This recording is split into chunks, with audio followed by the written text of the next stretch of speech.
All right, 7 p.m. Calling the meeting, first meeting of order for the Charter Review Advisory Committee. So roll call, please. Thank you.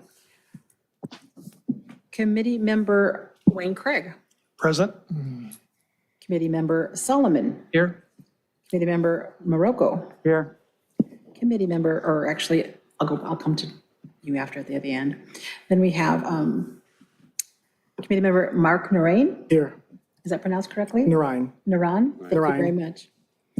And then committee member Pinsler. Here. And committee member Wonderly. Here. And we do have some alternates present, so I'll take roll call there. I know for the record, Roger Light is not available to attend tonight. Committee member or alternate Jerry Woodham. Here.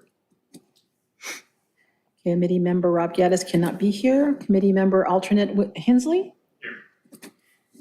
Committee member alternate Julie Young. And then for the record, too, Norma Tabaros was unable to come this evening. Thank you very much. All right, moving on. Just for the record, we are not using item number C, the oath of office, not required for committees. Moving on to D, committee member Solomon, would you lead us in the Pledge of Allegiance, please? Ready? Begin. I pledge allegiance to the flag of the United States of America and to the republic for which it stands, one nation, under God, indivisible, with liberty and justice for all.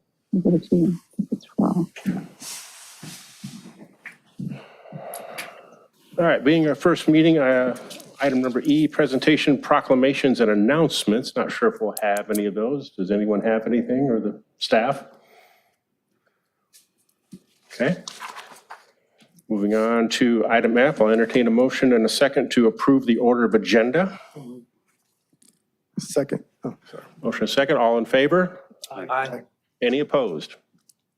And just for the record, because I don't know all of your voices yet, who made the motion and who made the second? Second.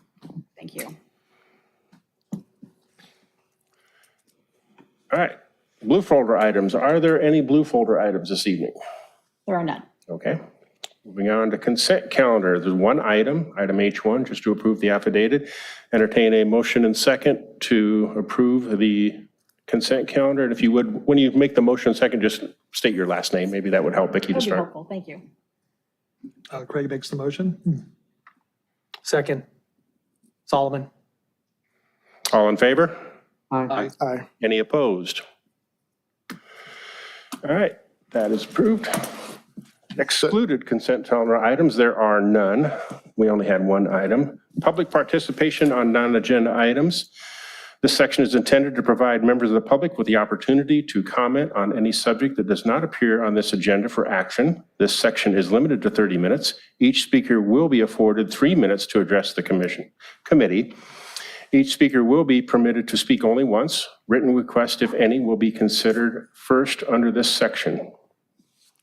Do we have any by Zoom or e-comments or anyone in the public? We do not have anyone via Zoom, and I'm going to check really quick on the e-comments to see, and we have no comments, any comments either. Thank you. No one from the public? Very good. Chair, before we go on, I believe you called the vote before asking if there any member of the public wanted to comment before you took a vote. It's unlikely that someone would comment, but you still have to determine. Because, for example, in this case, if it hadn't been posted, if they were saying you couldn't have a meeting, that would be their opportunity to speak on it. So I believe you voted on consent calendar without asking. For public comment? Yes. Very good, thank you. I My did miss apologies that. too. I should have brought that up. I apologize. Thank you. Note taken. Items continued from previous agenda. We will not have any of those. This is our first agenda. And then we're moving on to the items for discussion prior to action with L1, receipt and discussion of a presentation by the city attorney to assist the committee members in undertaking their work. Mr. City Attorney, we turn it over to you. And great. Well, thank you. Congratulations to each of you for being appointed. It's a very serious position that you've undertaken. May take, based on past practice may take many months of your life and really is a serious matter, because although advisory to the council, your recommendations will be given great weight by the council in deciding whether or not to put matters before the public. And for better or for worse, your suggested changes can change the government that we've had and have had for decades. And it's not an easy fix. So I urge you to take it seriously and gravely, or perhaps is a better word. So what is the city charter? Now, I'm fully aware of the fact that many of you have sat up where you're sitting now in other contexts. Some have not. And so I wanted to make certain I covered this, not briefly, but to make certain you're aware of what exactly the difference is between a charter city and a general law city. And a charter city, in essence, has its own constitution. And that's what the charter is. So you're effectively rewriting the Constitution. And if it's a matter of municipal affairs, then what's in the charter takes precedent over anything except for a conflicting provision in state law. And the charter can only be amended in three ways. One that doesn't apply, where you have a separately elected charter commission that could put things directly to the voters. One is through initiative, which we've had. Article 27 of the charter is the most recent charter amendment that was added by initiative. Or the council can put it before the voters, as they have. I think the most recent was changing the city treasurer from full-time to part-time. In making those decisions, they've asked for you to look at the charter as a whole, but they specified certain things that they want definitely looked at and they want looked at first. And so you'll often hear home rule. Charters have, charter cities have home rule, and that is they can control over what is a municipal affair. Now, the problem is the Constitution doesn't define what's a municipal affair. And we'll talk about that a little bit later because that's in constant flux. It's a case-by-case analysis, and the analysis is essentially, is the city rule, the city law, something that is traditional municipal affair? Second, is there a state law that conflicts? And does it pertain to a matter of statewide importance?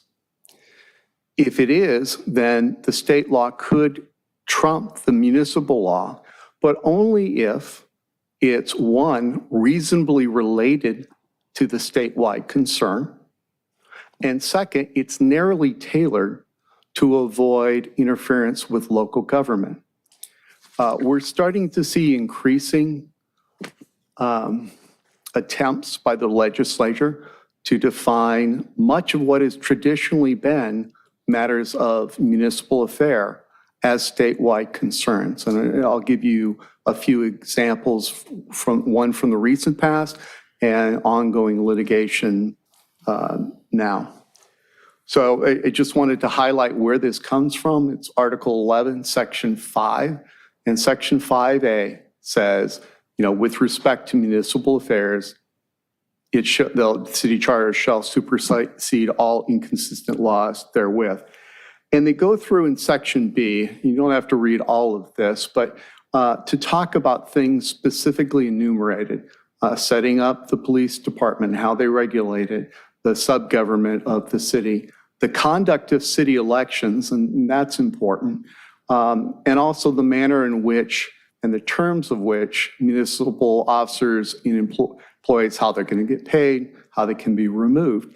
And there's been in Redondo Beach, which is, according to my friends in other municipalities, an unusually and historically litigious area over Say its the least. over its city government.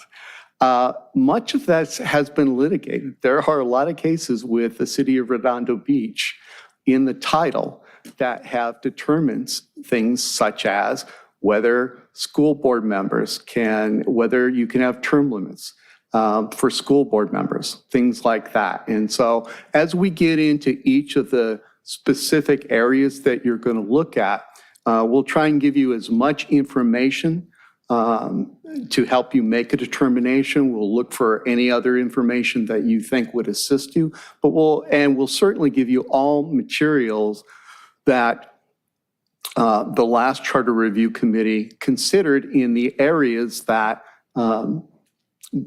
they went over. I started with giving you the last report from the Charter Review Committee so you could see what's been considered. There have been many charter changes since then that were put on by the council or proposed charter changes, some of which pertain to matters that the council wants you to look at again. And so we'll try and get all of that to you. So as I mentioned, whether it's a municipal affair or statewide concern depends. And it's essentially what a court says it is. And I'll give you some examples, recent example. SB 415.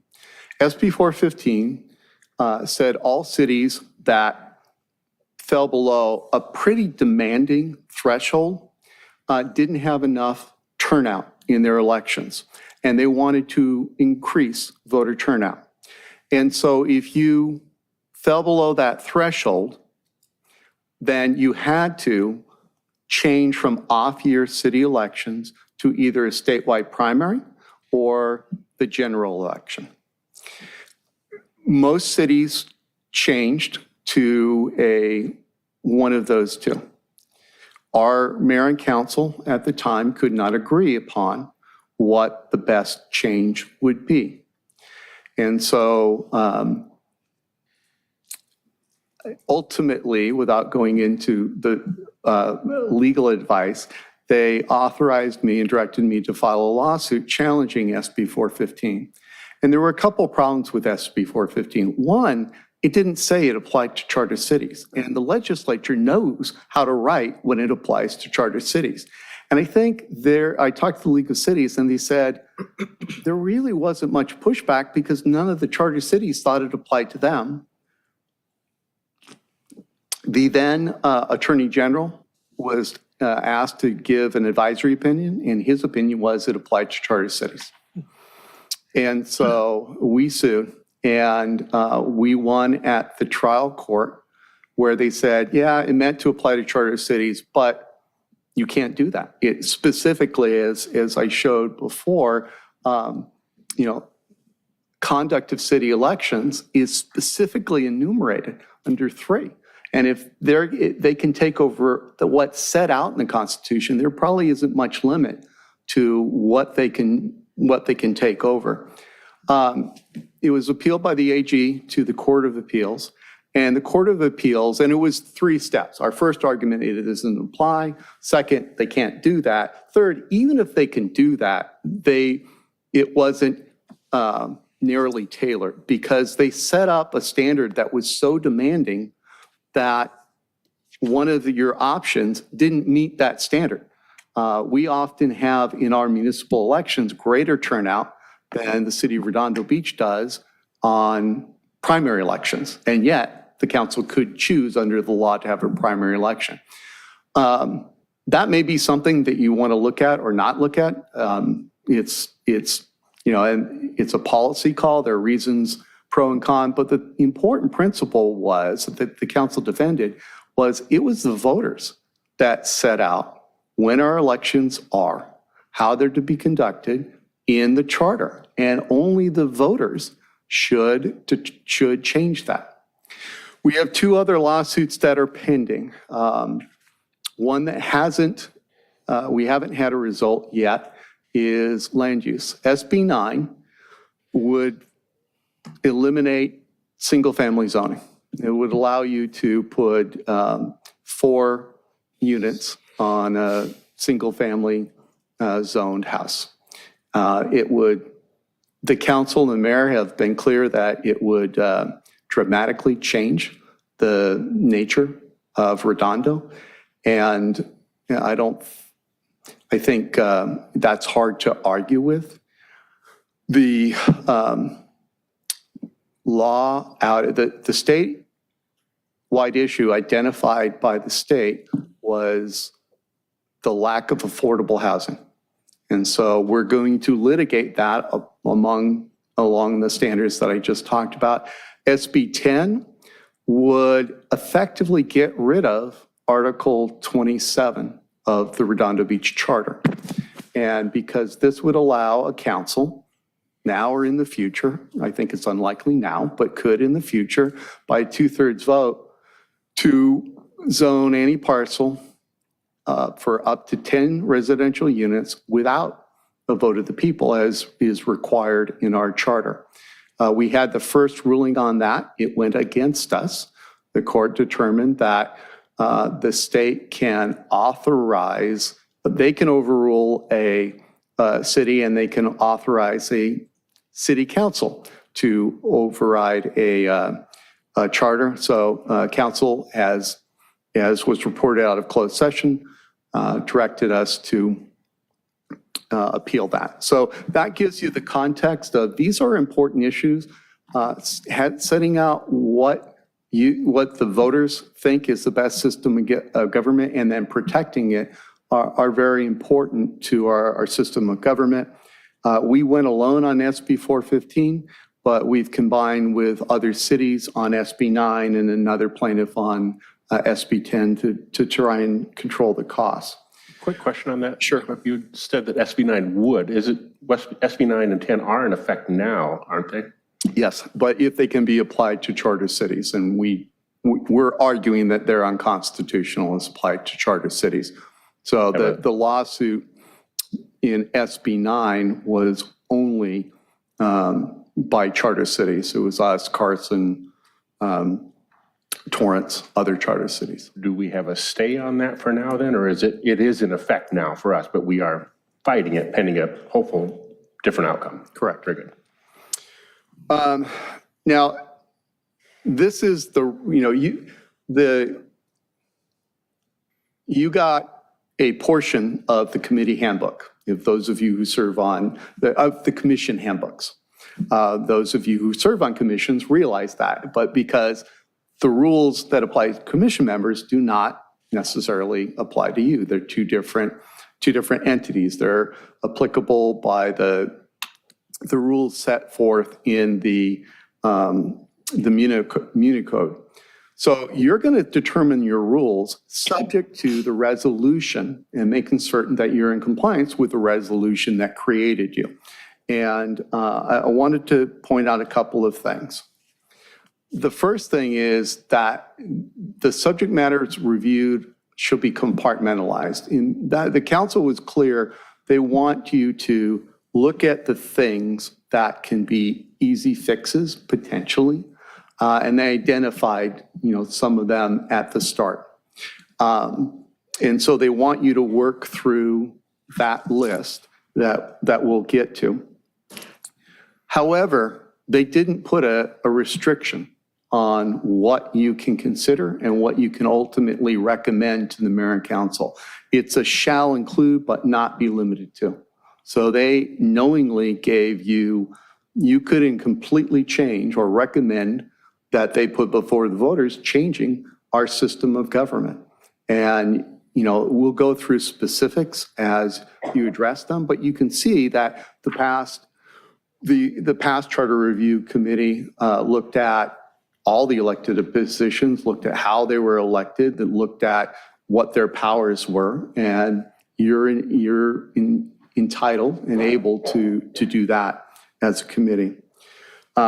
This is the portion, and I know that you all got a copy of the resolution, but that's the order that the council set forth in the resolution that you were to attack those. we debated whether we put on some substantive stuff, but we weren't sure all of who could make it and still meet with the council direction to have the first meeting by June 5th. The city manager and his department heads that proposed that list to the mayor and council are consumed with budget right now.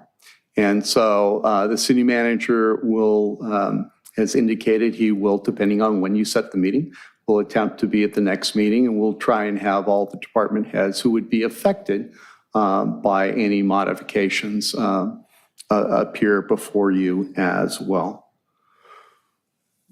We're going to get to the rules, but the rules are simple. You're going to meet once a month. There isn't a direction as to when that could be. The last charter review committee met on Saturdays. And it will be, and you're to report to the mayor and council every other month. So I assume that means at the end of next month, you'll be reporting to the mayor and council.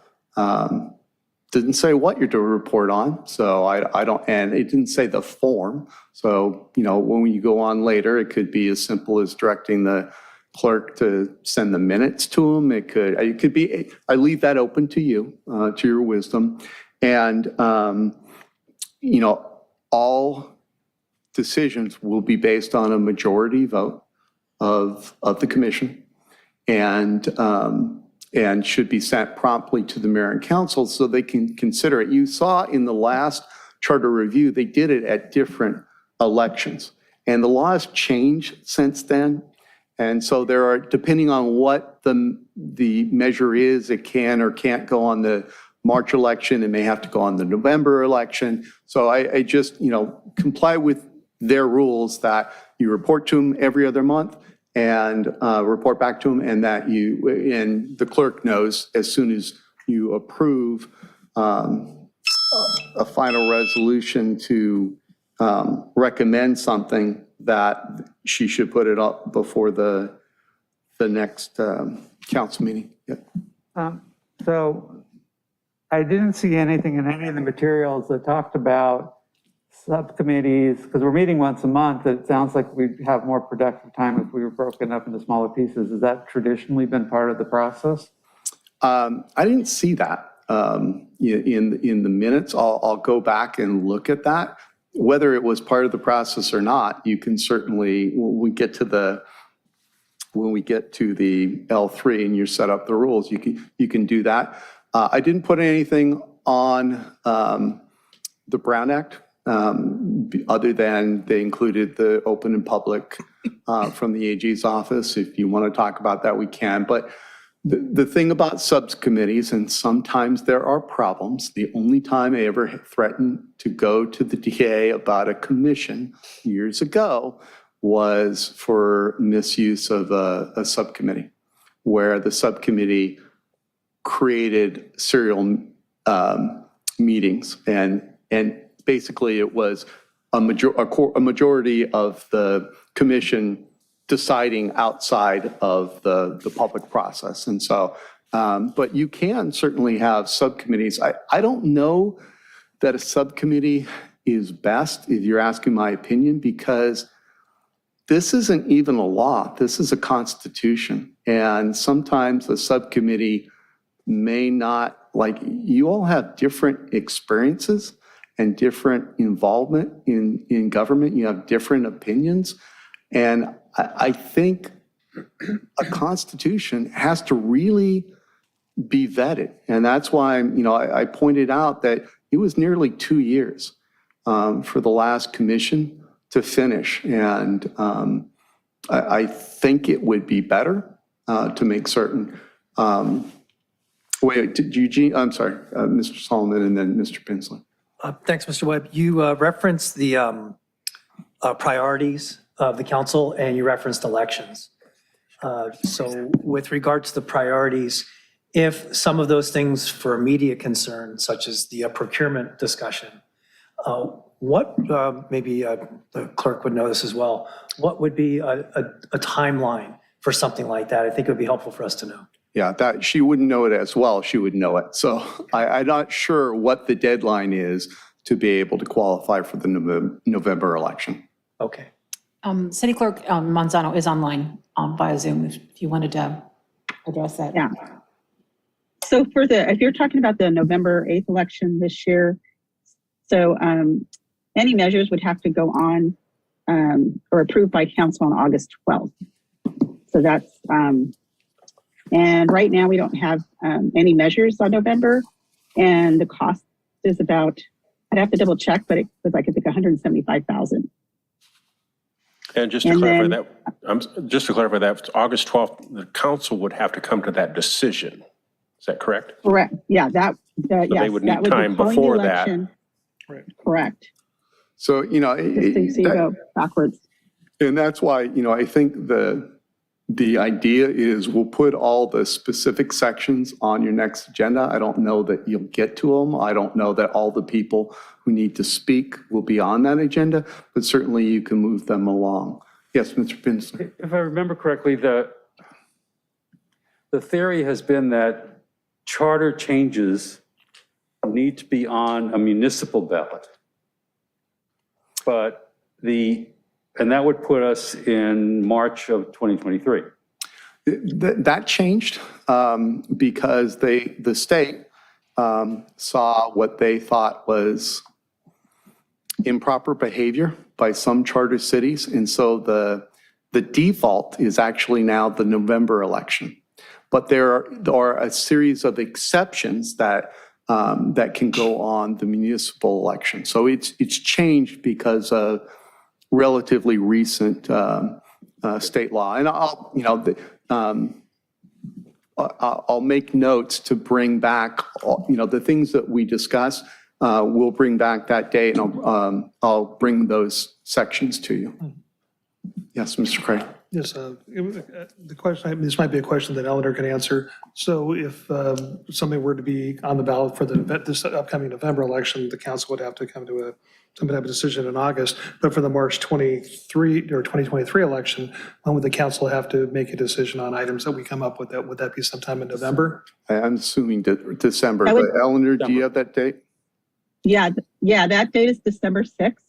Okay. So that would be that week. Yes, that day would be the last day to call any measures to be put on the election for March 2023. Okay. Thank you. You're welcome. Okay, so that is my presentation. Just to try and give you an overview as we go through it. We'll have other ones. I didn't want to, as I mentioned, I didn't want to start assuming you know everything about charters. I didn't want to give Charter 101 to this body. And so I attempted to lay out enough, but certainly, we'll give you additional information as you request the additional information. Very good, thank you. Some of that, but Eugene. Okay, Eugene, you're up. A question, you briefly touched on the Brown Act. For our purposes, there are 7 of us here, and then there are alternates. Generally speaking, for the purposes of Brown Act, we should treat all of the alternates as Brown Act members of the committee, yes? No. Yeah, but it's the problem. The problem is I won't treat them as like, I'm going to mess up my math, but Not voting members. not what I won't say that. Okay, so there's 7 members and they're 14. So I'm not going to say that 7 of you can talk because you're not a quorum. But you may have an issue if 3 of you talk to an alternate, because that alternate very easily could be. So as an example, we have a mayor council subcommittee of the mayor and 2 people. Mayor's not a voting member, but whenever it's reasonably foreseeable that the mayor could cast a tie vote, and I'll give you an example. They had a mayor council subcommittee about AES. Councilman Ginsburg then had to recuse himself of all AES stuff. My advice, which they followed, was, okay, the mayor council subcommittee is now a council subcommittee, and they can meet with people and the mayor can meet with the same one, but they can't do it together because it was pretty foreseeable that the mayor could have to cast a tie vote. So that's a great question. And for your Brown Act buddy, it should be you and no more than 2 others. But I would expect that, beg your pardon, Bob. That's right. I would expect myself speaking that I should have a regular dialogue with my alternate in the event that that person needs to sit in. I would think so, yes. And at no point could you and your alternate vote at the same time. Right. Right. I couldn't. But they would still, for it sounds like, out of an abundance of caution. Thank you. It's a Mike Webb special. Out of an abundance of caution. Treat the alternates in that way. We so far have, we've not received the nasty letters from the DA's office nor been sued for violating the Brown Act. And I'd like to continue that as long as we could. And we do it by being cautious because, again, the whole point of this is that the public be able to watch it in real time as you deliberate. So it's important to honor the spirit of it as well as the letter. Yes, Mr. Pinson? It might be helpful also. There's a long here. There actually was, I don't know if you want to call it a charter, prior to this one. It was in the 1930s. And it's part of the reason why we have the political structure we do now. Came from then rather than from this. This is kind of a repetition of a lot of stuff from there. Charter cities only started around the 1910s and 1920s. And it took about 40 years for the city to actually get its first charter, and then to finally get this one, which was after World War II. The city was expected to be very different than it is. It was supposed to have been if you look at part of the Esplanade, that was supposed to be all of the coastline. It was supposed to be like Miami Beach. And the structure of the city was created thinking that that was going to happen, and it didn't. It was also originally created before the city manager system became as influential as it is now, as basic as it is now. So it might be helpful for us to get a historical view of how we got to where we are, because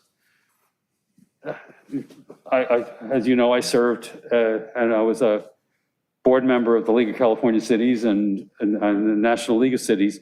And when I told people the structure of our cities, they all looked at me like, what are you guys doing? Why are you like that? And the history goes back to gambling boats. And it might be worthwhile for us to kind of understand the structure here and see whether it's legitimate for today. Well, I think, and we'll look at it. The last committee did a similar thing. Yeah,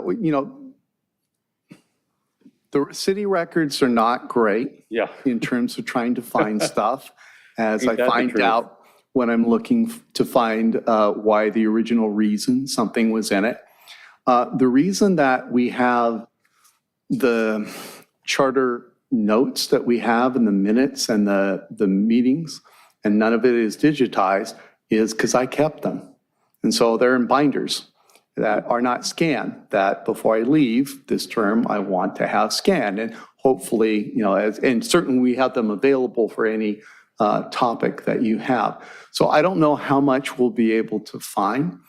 Certainly you should look at the history, but also you need to look at the present. Yeah. And, we're certainly, unlike the majority of cities, but majority of cities are general law. We don't have, for example, we have elected city attorney, city clerk, city treasurer. Most cities don't. But I think there are like only 8 cities that have a dual function, charter city that have dual function city attorney, meaning we do our own prosecution. And now there's great interest in having that because crimes aren't being prosecuted by the DA. And so you have to look at the, the whole history, I think. I think that's a good point. And we'll try and get you everything. Yeah, about a quarter of the cities are charter cities in Right. California. But no one that I know of, other than the major cities where there is an administrative mayor, has the structure we do. And that may That's be. worth being looked. What I want to find out is, are there documents from those times when that was created so we can kind of understand it better? Yeah, I'll look for it and the clerk will look for it. And the clerk has allowed me to look at some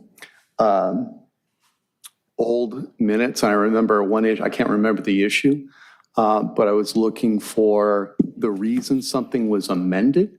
And I could find that it was amended because I found the actual notes from William McFadden, who was city attorney a long time ago and then became judge. And I found his notes and handwritten, he wrote in the change and nothing as to why they were, why the intent of the change was. So certainly Mr. Pinsler will get you everything that we can find and that the clerk's office has. I will tell you that I've looked into it because I'm on the historical commission, and we were a board of trustees until the late 1920s, and there was only a transition that happened around 1929. So there are some records out there that I've seen. And to get to your point, Mr. Pinsler, there are some documents and as well as some oral histories that actually cover some of the early topics. I can give you a perfect example of that. The city clerk, you're required to have 15 units of accounting. And that was actually got put into the charter because the longtime city clerk didn't want any opposition. So as soon as he got the credits, he got it put into the charter.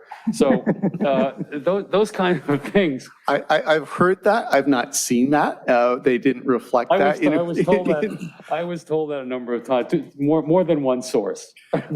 So, but it's changed over time. So for example, the last charter review committee specifically looked at the city clerk, and they looked at the financial duties, and they considered all of that.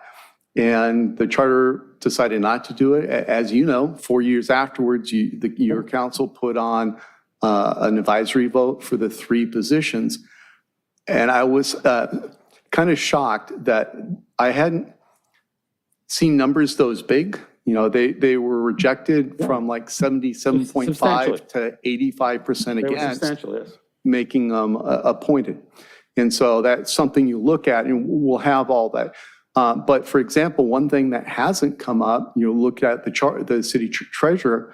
Well, back then, the city treasurer was very different in that it had, I think they had 19 employees. And at some point, while I was city attorney, the council moved most of those employees over to financial services. And then the council put at the request of the city treasurer, a ballot initiative to make the city treasurer part-time.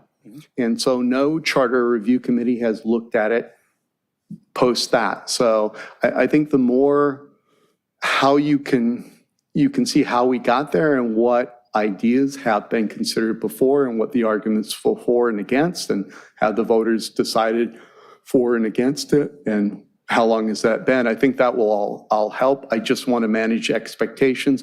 And committee member, I keep wanting to say Commissioner, committee member Morocco, I'd love to know where you saw those so I can look at those. So you had your hand up.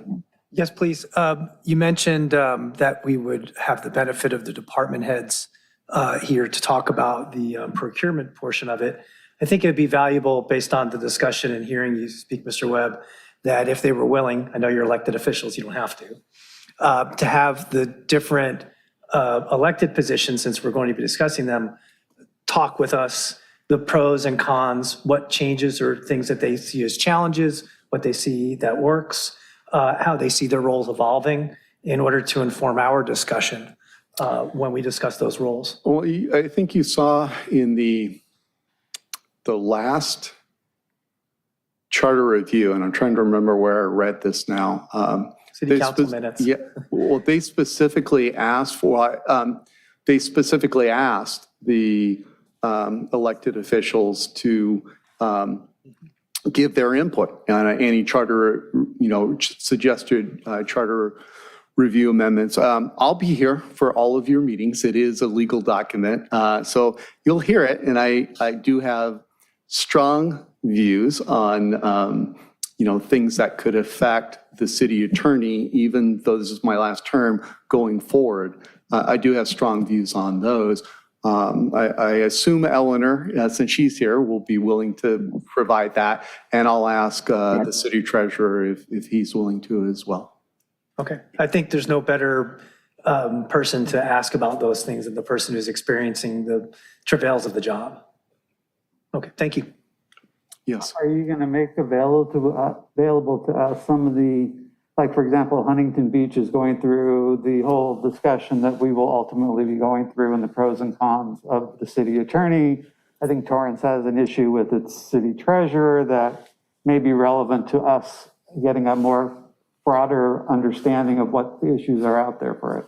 Yeah, if I become aware of them, and I'm aware of those too, I'll provide that information. So just let me know. Those are different circumstances in terms of the city treasurer, and Huntington Beach, for example, is a charter city, but it's not a dual function office. The DA handles all state misdemeanors in Huntington Beach. And so that analysis will be missing a significant piece from it. But certainly I'll provide that because it will give a different view on at least one piece of that job. San Bernardino went through the same thing. How long ago? Well, this was probably 4 or 5 years ago. Right. Okay, well, I'll look. They're also not a dual function office, so, but I will. The city attorney's division of the league, would they be helpful in this? What's that? League of California City. I'll ask, or, so I'm. There are very few elected city attorneys. That's the issue. Oh, yeah. There are only like 10 of you. Yeah, there are 10, but of dual function offices, that dual function offices in charter cities, there are only 8. Yeah. And they're split 4-4. And I think you could look at Anaheim and Torrance and you could see why the problems that come up when you lose the check and balance, when the legislature becomes in charge of an executive prosecution power. And so there is a list of, and we'll provide that when we get to that, the list of charter cities, there's a list of elected cities that's much smaller, there's a list of dual function offices, and there's a list of both, which just, counting in my head, it's like 8. And so we are unique. You can change that, but the council could change that now. The council in the charter, you'll see that the council could tell the city attorney, we don't, not in a particular case, but could say, we don't want our city attorney doing prosecution anymore. We want the DA to do that. Right now, everybody's trying to go the other way because you see Manhattan Beach, there are whole categories of crimes not being prosecuted. So The charters last longer than DAs. that is true. But I think the city has appreciated having its own prosecution for a while. But we'll talk about that. But my point is, I have really strong feelings about that. And having been on the prosecution side, having worked here 28 years, when I was city prosecutor, when then Councilman Pinsler was on there. And I remember the gang injunction. That was exactly what the value of that. Yeah, and see, and I that's. don't know if that would have come from the DA or not. Oh, we'll talk about it. I'm just.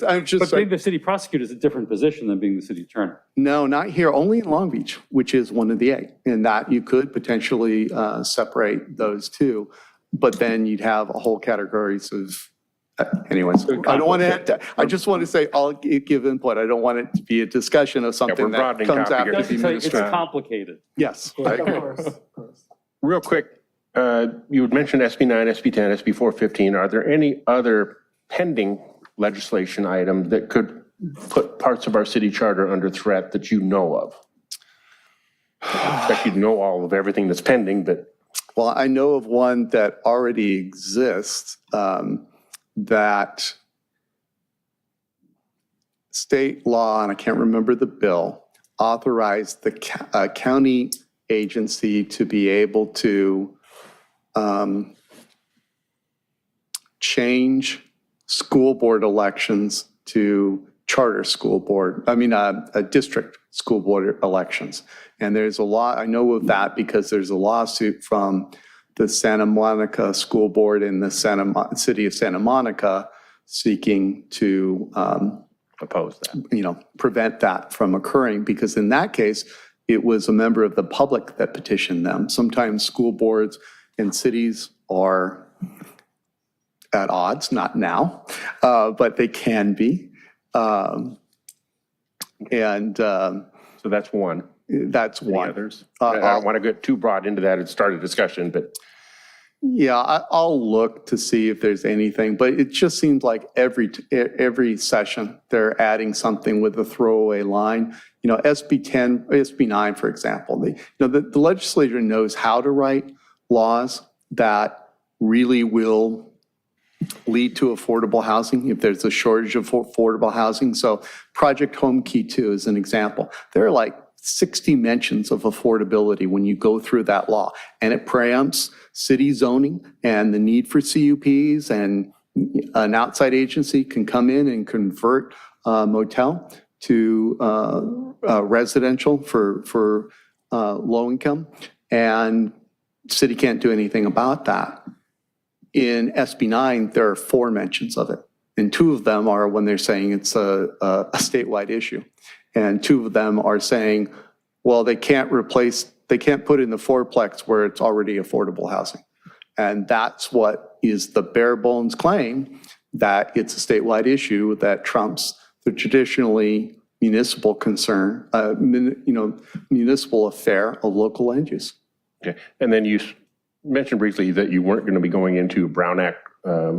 Unless you want us to, unless you want me to. I didn't.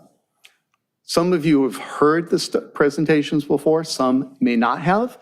We provided open and public for, but if you think it would be good in abundance of caution, but I'm also aware of I didn't know exactly it was August, but I knew there was a bit of a tight timetable, so it's up to you.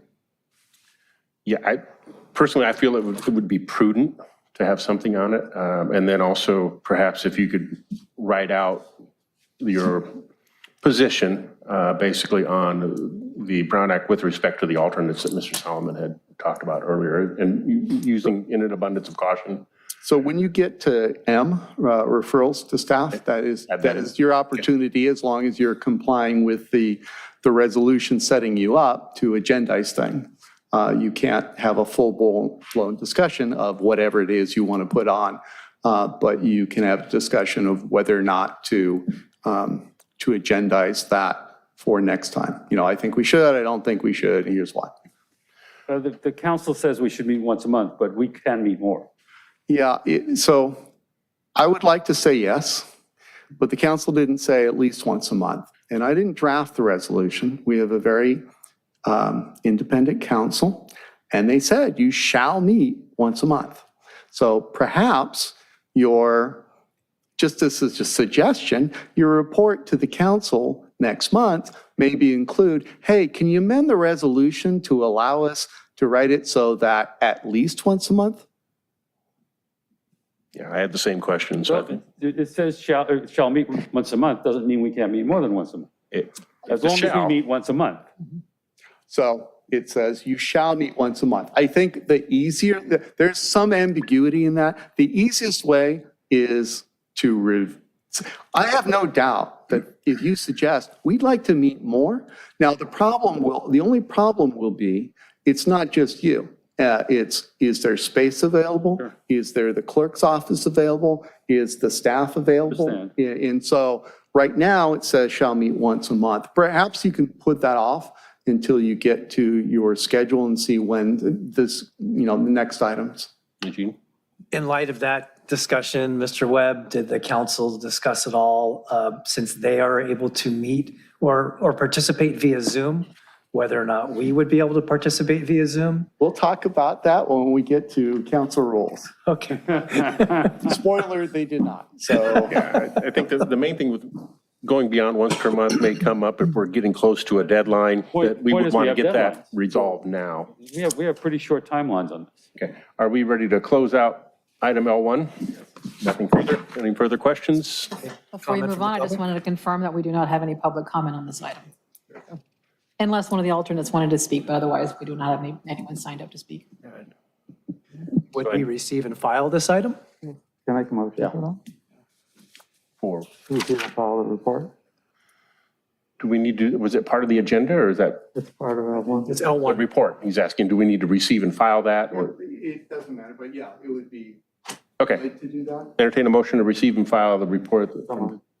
Second is, I'll make the second.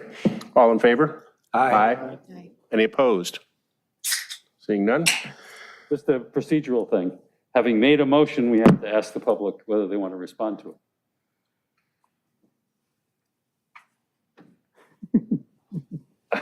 Just the rules. Actually, no, you have to allow the public to speak on an item, not a motion. And you have to allow the public to speak on the item before you vote on the motion. And that's why on something that really didn't matter, the consent item, Right. we, like, Posting. okay, you can't vote on it until public speak, but you do not have to allow them, whether you make a motion or not, you do have to allow the public to speak at least once, or to speak once on the item, and you have to do it before you take a vote. Yeah, that was my miss. As a procedure in school board, we never ask for a public input on the consent. I've left that alone. Don't admit that. Yeah, you're gonna, that may come up when we talk about appointed versus elected city attorney and the Brown Okay. Act, so. So we have closed out L1 and we have the receive and file done. Moving on to L2, discussion and possible action on the election of officers for the Charter Review Advisory Committee. Any input on this before we begin, Mr. Webb? It's ultimately up to you. The only thing I will say is it would be wise, I think, to appoint a vice chairman in the event that the chairman is gone. Unlike last time, the initial chair, they put in a provision that the mayor's selection as initial chair can be agendized by the committee, and you could have a different committee member. I think that may have had a different result on the last committee, whether or not the chair stayed the whole thing. There's a little ambiguity in the way they wrote it. But so I would suggest you choose to, you vote for a vice chair. And if at any point you want to move on from the current chair, then you can agendize it when we get to M or, in the future. Yeah, so that would basically be, I'd look back at how the GPAC was established, and in the resolution there, they put that it would have, they would get a vice chair. At the meeting. We, at the GPAC, we had a chairman appointed by the mayor, and we voted on a vice chairman at the meeting. Okay, so then, do we want to proceed with electing a vice chair? Or you don't have to. You can consider it from any, it's up to you, I would think. And if you don't, then probably if your chair is absent, then I would suggest that one of you, that you elect a temporary vice chair, so you don't have to have one. It's entirely up to you. It's just easier to have one. Yeah, and I looked into this, and especially with reference to the GPAC, that having a vice chair, if And it goes a little bit further with the alternates. I would suggest that the vice chair would serve as the chair in the absence of the chair rather than the chair's alternate. Because it's more likely that the vice chair would have been present. Yeah. But that can fall under item L4 as well, but these are No, somewhat tied you together. could, if you select, there's nothing about your alternate that says that your alternate serves as chair. It's personalized to you. So I think it makes sense. If I were sitting up there, I'd vote, I'd nominate one or more vice chairs and take public input and then have a vote on it. I don't know that you need anything else.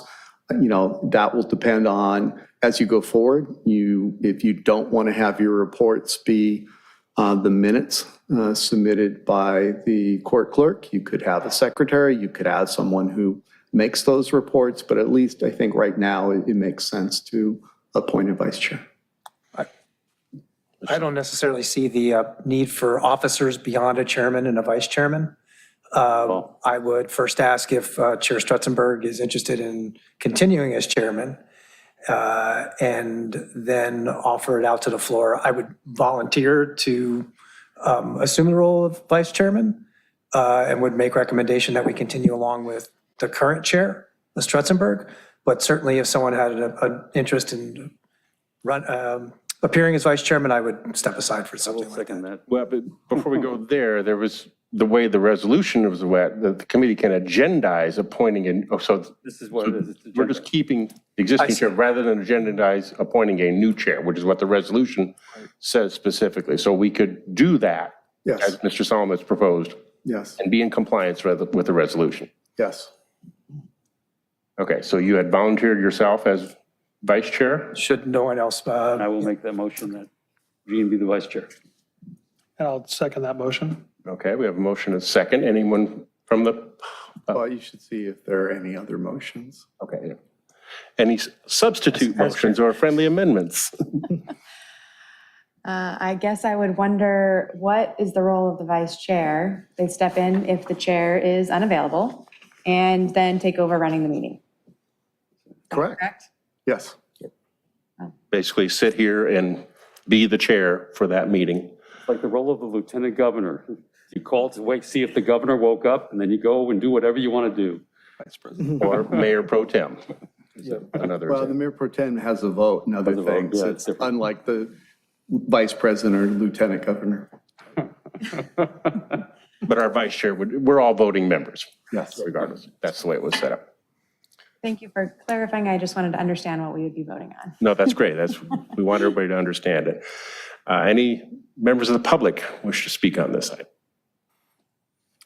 Just to confirm, there are no members, no registrants on Zoom, and there are no e-comments.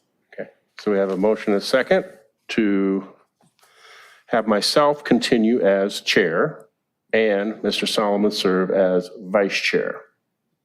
All in favor? Aye. Any opposed? So carried. Okay. Once more, I'm sorry, I didn't get who made the motion in the second. I made the motion. I made the second. And so, Craig. thank you. Just wanted to make sure our minute secretary caught it all too. Thank you, for the record. And that's the only election of officers we're addressing. There may be some other further things under L4. We can get to that. Okay, moving on to L3, discussion and possible action on the selection of future meeting dates and times. So up to you when we meet, subject to when the room is available. Now, the thing that is theoretically different than the mayor and council is they have to initiate the meetings here because there's a charter section. You don't have to. But I don't know if our alternate room in the library in terms of videoing and televising it is ready yet. I don't know if it can be run at the same time as this. I believe Eleanor, Vicky's shaking her head no. I believe Eleanor told me the fourth Thursday of the month is available, but Saturdays are available, not particularly loved by all staff members that will appear before you. But I don't know, if that doesn't work, in all seriousness, Saturday was used by the last Charter Review Committee. There's a reason, part of the reason that this Saturday was used then is that they didn't have the capability that we have now of having people come in online. Then going on Saturday was a try to get more people involved. We don't really need that at this point, but I would say that if we are going to have more than one meeting a month, considering the use of this room, that a Saturday might be an alternative for that extra meeting if we do have extra meetings in the month. And the last Charter Review Committee did have a couple of special meetings. Yeah. And so, if first is the fourth Thursday, does that work for everybody going forward? You could select that. And then later on, when we get to it, you can propose to the mayor and council revise the resolution so that it be at least once per month. And then you're clear. And they, actually, I'll talk to the mayor. If that is, well, never mind. We'll figure that out. But I think initially, when is your next meeting and when's your standing, when's your meeting going forward? The clerk said the fourth Thursday is available. I don't know if there are other dates and times if that doesn't work. It works for me. Works for me. That's a good day. 22nd, but Yes. Mr. Webb, you're our city liaison. Part of the question would be, would you or somebody from your office be available?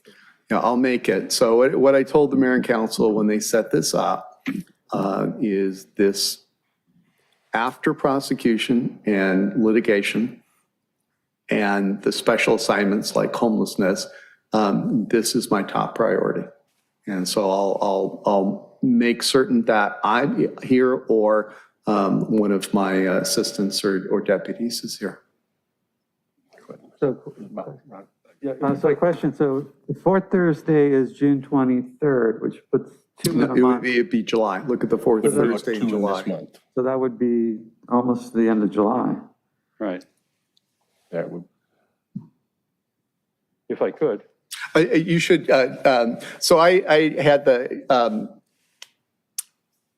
if you're, could have your chair call on you. So I'll be happy to answer any questions, but when I was giving the presentation, I got into the bad yeah, I'll habit. try to watch hands best I can, keep them up, but so Mr. Or if President. you don't mind, I'll do it. I If it's have just you. an alternative to this, which is for the next 4 months, there are 2 weeks with 5 Thursdays. And I know that there's nothing scheduled on the 5th of any of the month.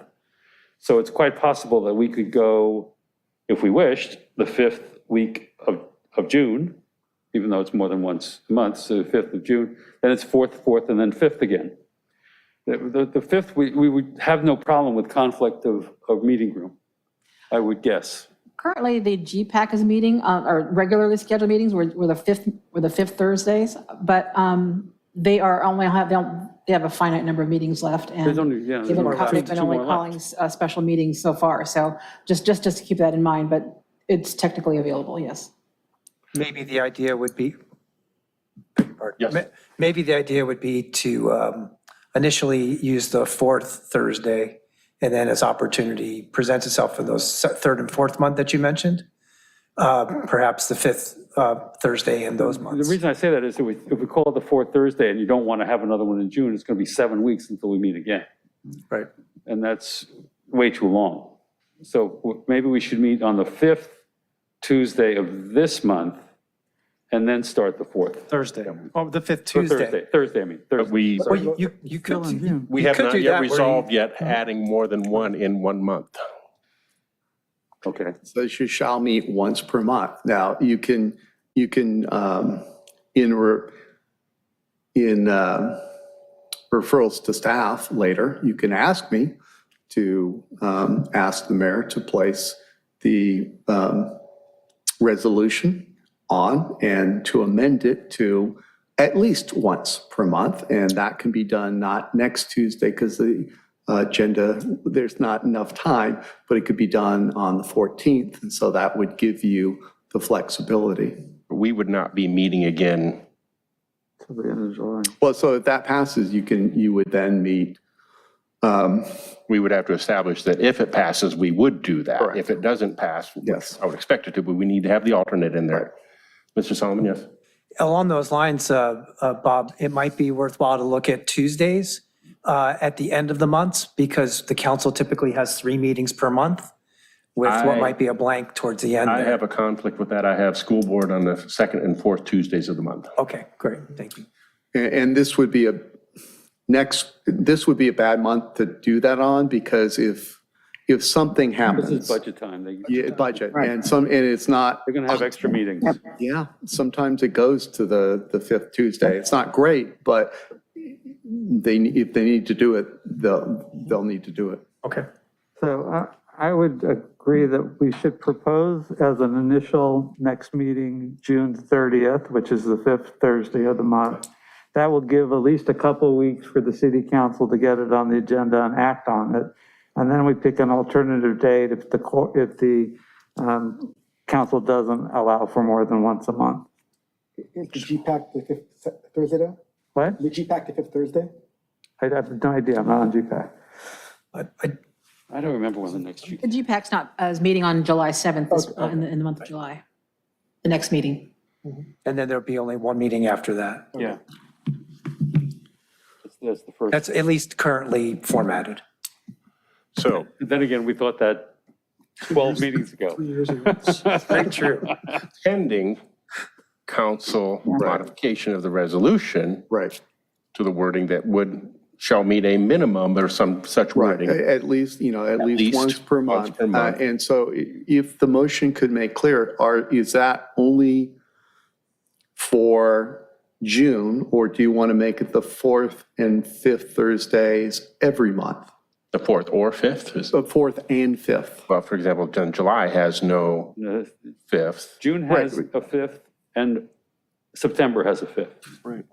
May I make a July and suggestion? August only have 4 Thursdays. So I think it's appropriate to give the council time to act on it. So for June, I would say do the 5th, that way they can act on it, but then have the 4th Thursday as our standing meeting. After that, yes, that would be fine.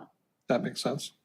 Okay, so you don't want a meeting on September 30th, because you're going to meet the 23rd. Right. And I hope you don't want a meeting on December 30th. So in this sense, you may not meet the meeting on September 30th, because then you've got till December. September Well, 30th. you're past, that's also Fifth That's the Thursday. 5th, no, 29th is the 5th Thursday. 29th. Okay, but 29th, but you may not need one because you're not going to be under the same time crunch you're on now. So it'd be, if the resolution is amended, it'll be another meeting in June and then the 4th Thursday. Everyone okay with that? This is a good discussion. We want the discussion now And- for and this. when we get an idea of the time crunch and how long it's taking us to get through each item, we may call a Saturday meeting or something in between, just to make sure that we get things done, so that we can get things on the ballot. What public notice is required for 72 hours? 72 hours. regular 3-day? Okay. Also, too, when you're just considering the dates, consider the time as well. We started this meeting this evening at 7 o'clock. Right, that was going to be the next Thank thing. you. So it And the sounds- other thing, and I don't know if you mentioned this, but we have a bit of a time limit tonight. Oh, Yeah, yes, I because of did, water. the 10 All o'clock. right, okay. Yes, the water will be shut off at 10 PM. Okay, so it sounds like we have a consensus to the point that we can have the motion and clarify the motion that it will be, we propose an initial one-time meeting on June 30. Thursday, June 30th, subject to approval by the city council for amending the resolution. And following that, our standing meeting would be the 4th Thursday of each month. Right, All at 7 PM? 7 PM. Or earlier, if you wish. 7. 7. 7's fine with, Yeah, I have a drive that's pretty long. okay? 7? Is that your motion then? Yes, that is as I stated before, at 7 Take your PM. line. We did. I'll second that. I can I'll go second through it your again if we motion. need to. No, we don't. I'll second your motion, Mr. Stressenberg. Okay. And we're clear on the motion? Yes. Okay. There's a second motion, a second. And there is no public comment. No public comment. Again, I was just going to get at that. No one hear it?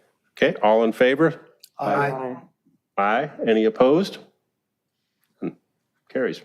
Before you get to the next item, it probably would make sense, since we're talking about meeting dates, is to figure out which council meeting that we will be presenting, as well as, I would think that it would make sense for either you as the chair or Eugene as the vice chair to be the authorized person to make the presentation to the council. Well, I think in the next item, you can talk about that. Yeah, that would fall under L4, I believe. There's quite a few things under L4 we can get to. So we have closed out L3, moving on to L4. Discussion and possible action pertaining to establishing the committee rules of procedure and consider requesting the city attorney to draft a formal set of rules for the committee's review and possible adoption. So you have had sent to you the city council rules, and some of them clearly don't apply. You're not going to do any quasi judicial hearings. But that's an example. And in the municipal code, there are rules for the commissions. But there's nothing outside the resolution about how you want to conduct your meetings other than in compliance with the Brown Act. And there are some emergency provisions in law that modify the Brown Act provisions to teleconference meetings, Zoom meetings, and you see how the council has come up with a way to address that. There are also 2 pending bills in the legislature that will eliminate in different ways some of the requirements of the Brown Act. So, for example, traditionally, it allowed members of a legislative body under the Brown Act, which you are, because you were set up by the mayor and council, to appear via teleconference if it was agendized, the location, if you posted the agenda outside wherever that place is, and if members of the public were allowed into wherever you are, which is problematic if someone, is at home, either because of COVID. One story that I'd heard is you had a person on the council who was pregnant and placed on bed rest, and it required someone who is not friendly towards her to be allowed into her bedroom and be able to speak from that location. Some of those requirements the legislature is looking at getting rid of because we're in a new age, seeing of what is all possible via Zoom. There are, you know as well as I do, there are some great advantages to allowing members of the public to, from the comfort of their home, be able to address you. There are some quirky things when you have a hybrid system. And, like we did one where the mayor was not present, it was posted. I think we did it at our last meeting, but he couldn't tell, who had their hand up. He couldn't tell who was next in line, which can make a difference in how the discussion is going. Council members often strategically decide when to, raise their hand, when to make motions, when to make a substitute motion. So it's all up to you. What I'd like to, for tonight, I'd like to get a sense of what the committee as a whole would like to see in your rules in terms of how you're going to make the report. Do you want hybrid Zoom meetings? Do you want, we don't have alternate council members and a mayor, so it's more important to have Zoom meetings than when you have alternates. And the exchange of information is frankly better if you're all present. But it's up to you. So give me a sense and then give me direction, and I'll return with some formal rules that incorporate what you're looking for, and then you can amend them as you please and pass them at your next meeting. Well, But, Mr. Kinsler? my experience, having been on this council, is that when you are together, it works better. I've watched the Zoom meetings, and I get this sense of, it's hard to talk about the city council and collegiality in the same sentence, but it sometimes works better when you are together. So I think having these meetings here, unless of course something happens and we're required not to be here, that's a whole different story. The other thing about the alternates is that the alternates need to stay up to speed because anytime they can come up and be up here. So it's really important that we have them in the same room. I think it works better. That's just me, my experience of 20 some odd years ago.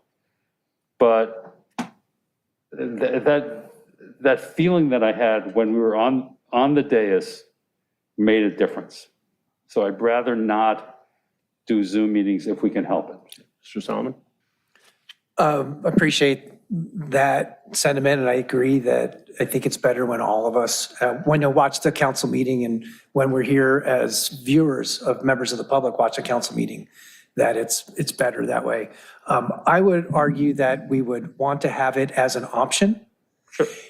Since the resolution provides that if you have missed two consecutive meetings, that you could be removed. Without excuse. Without, is it without excuse It is specifically? without excuse. It is So- without so- excuse. So Okay. for example, I believe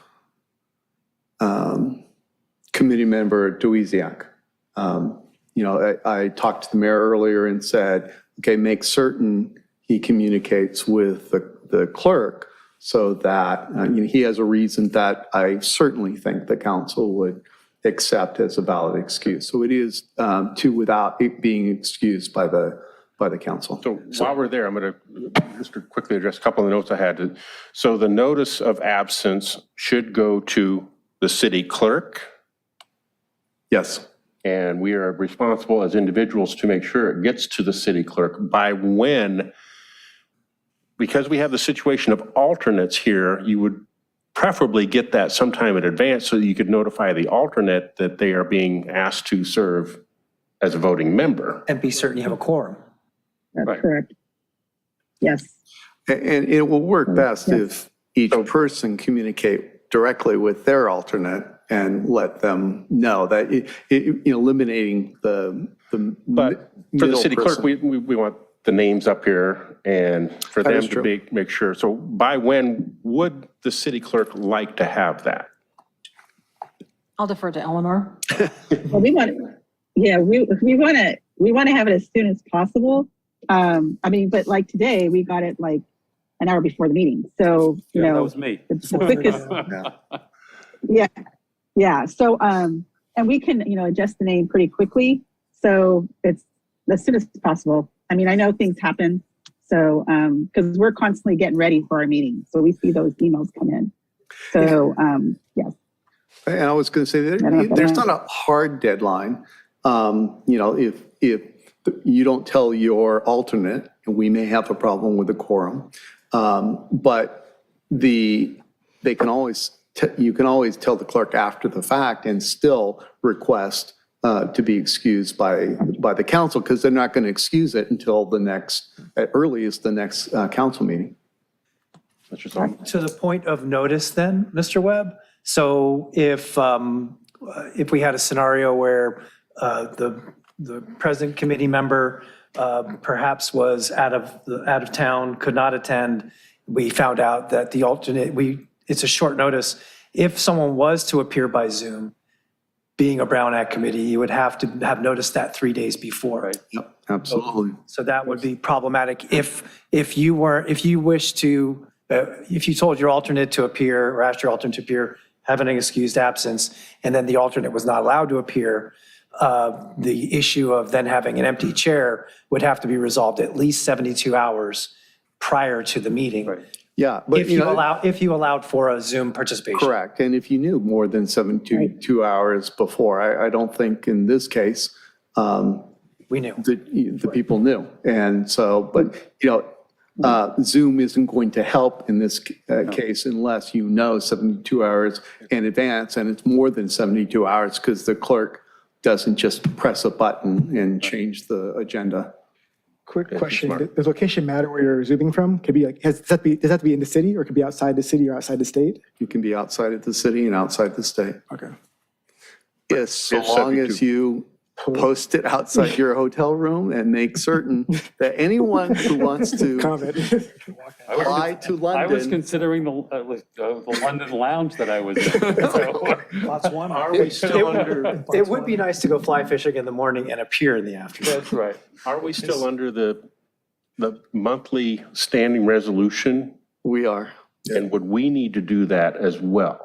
I'll look. I don't think so, because I think they declare I think it's the council that declares the emergency. There is a declared emergency. You're a legislative body that can determine your own rules and take advantage of that if you want. But I'll certainly double check that, because things change almost weekly, and we are in fact having an upsurge in COVID. Yeah. And so, I don't know what, if the rules tonight, if they're going to be the rules at our next meeting. Ralph, go and then come back. Ms. Brocker first. Okay, so you mentioned quorum at least 2 or 3 times in that last discussion, and that's one of the issues that's close to my heart. I anticipate we will have a quorum between all the alternates, but are we allowed to actually fix an amount of our quorum that we can conduct business? The quorum would be 4. Okay, because we don't have any role on changing that. But in this case, unlike what you've dealt with in the past, there won't be vacancies that will be, you have, each of you has an alternate. Right. And there's a very tight leash, which is 2 meetings unexcused consecutively, you are removed. Right. So Yeah, just I knock on wood, I don't foresee that being a problem, even if we go 18 months, 2 years. Okay. But just to be clear, the request for absence is to go to the city clerk Yes. and work with your alternate as well. And It's getting approved by to the the, city council. getting it to the city, it does as a matter of consent calendar normally. And then getting it to the city clerk as soon as possible, just so that they know and can, make sure that they're handling naming and all the other things they need to do. So that's cleared. I have a different rule issue to ask about, Okay. if I could. Yes. We have relatively unlimited time to speak. The alternates, we might consider them the public, or we might not. I would suggest that the alternates should be involved in the meetings as much as they can and be able to speak for longer than 3 minutes. I have that same item on my list here, alternates present treated as members of the public or something different. I would suggest we leave it as members of the public, and we always have the option, a motion to extend. Any other, I'm open to other input on The other that. thing about the public is that they can only speak once. And that's not necessarily the case for us. And I really think we should consider the alternates differently than the general public. Speak once on any individual agenda item. Right. But let's say that an alternate has an idea after that person has sat down and wants to get back up again. The rules of the council don't allow that. But we can, and we should, I think. Because sorry, go we want them to be prepared at any particular time to sit in these seats. So I would suggest that they have a different, that they use their discretion, but that they can be more involved in the general conversation of this commission. How would they be recognized, Bob, if they wish to speak more than once? The same way that a member of the public can, but you can come up to the podium and speak, but we shouldn't put a limitation necessarily of 2 minutes, 3 minutes, whatever it is we're gonna put on, or speaking more than once. Is that a sort of a local rule that we've established, or is that something that's governed by statute? The ground rule. So I will have to look at, because I want to look at how that, if you treat them exactly the same for a purpose, like they can't vote. But the thing is, does that implicate the Brown Act? And, you know, it's very collegial tonight, but you'll get into issues of real importance that are contentious. Divided, yeah. And if there are 14 of you that can speak unlimited time, it becomes unwieldy. So that's not to minimize what you're saying. You know, if you want, you can allow them, members, alternates can speak, you know, twice for 5 minutes, or you can per item, you can have, at one end, they can talk as often as they like, just like you.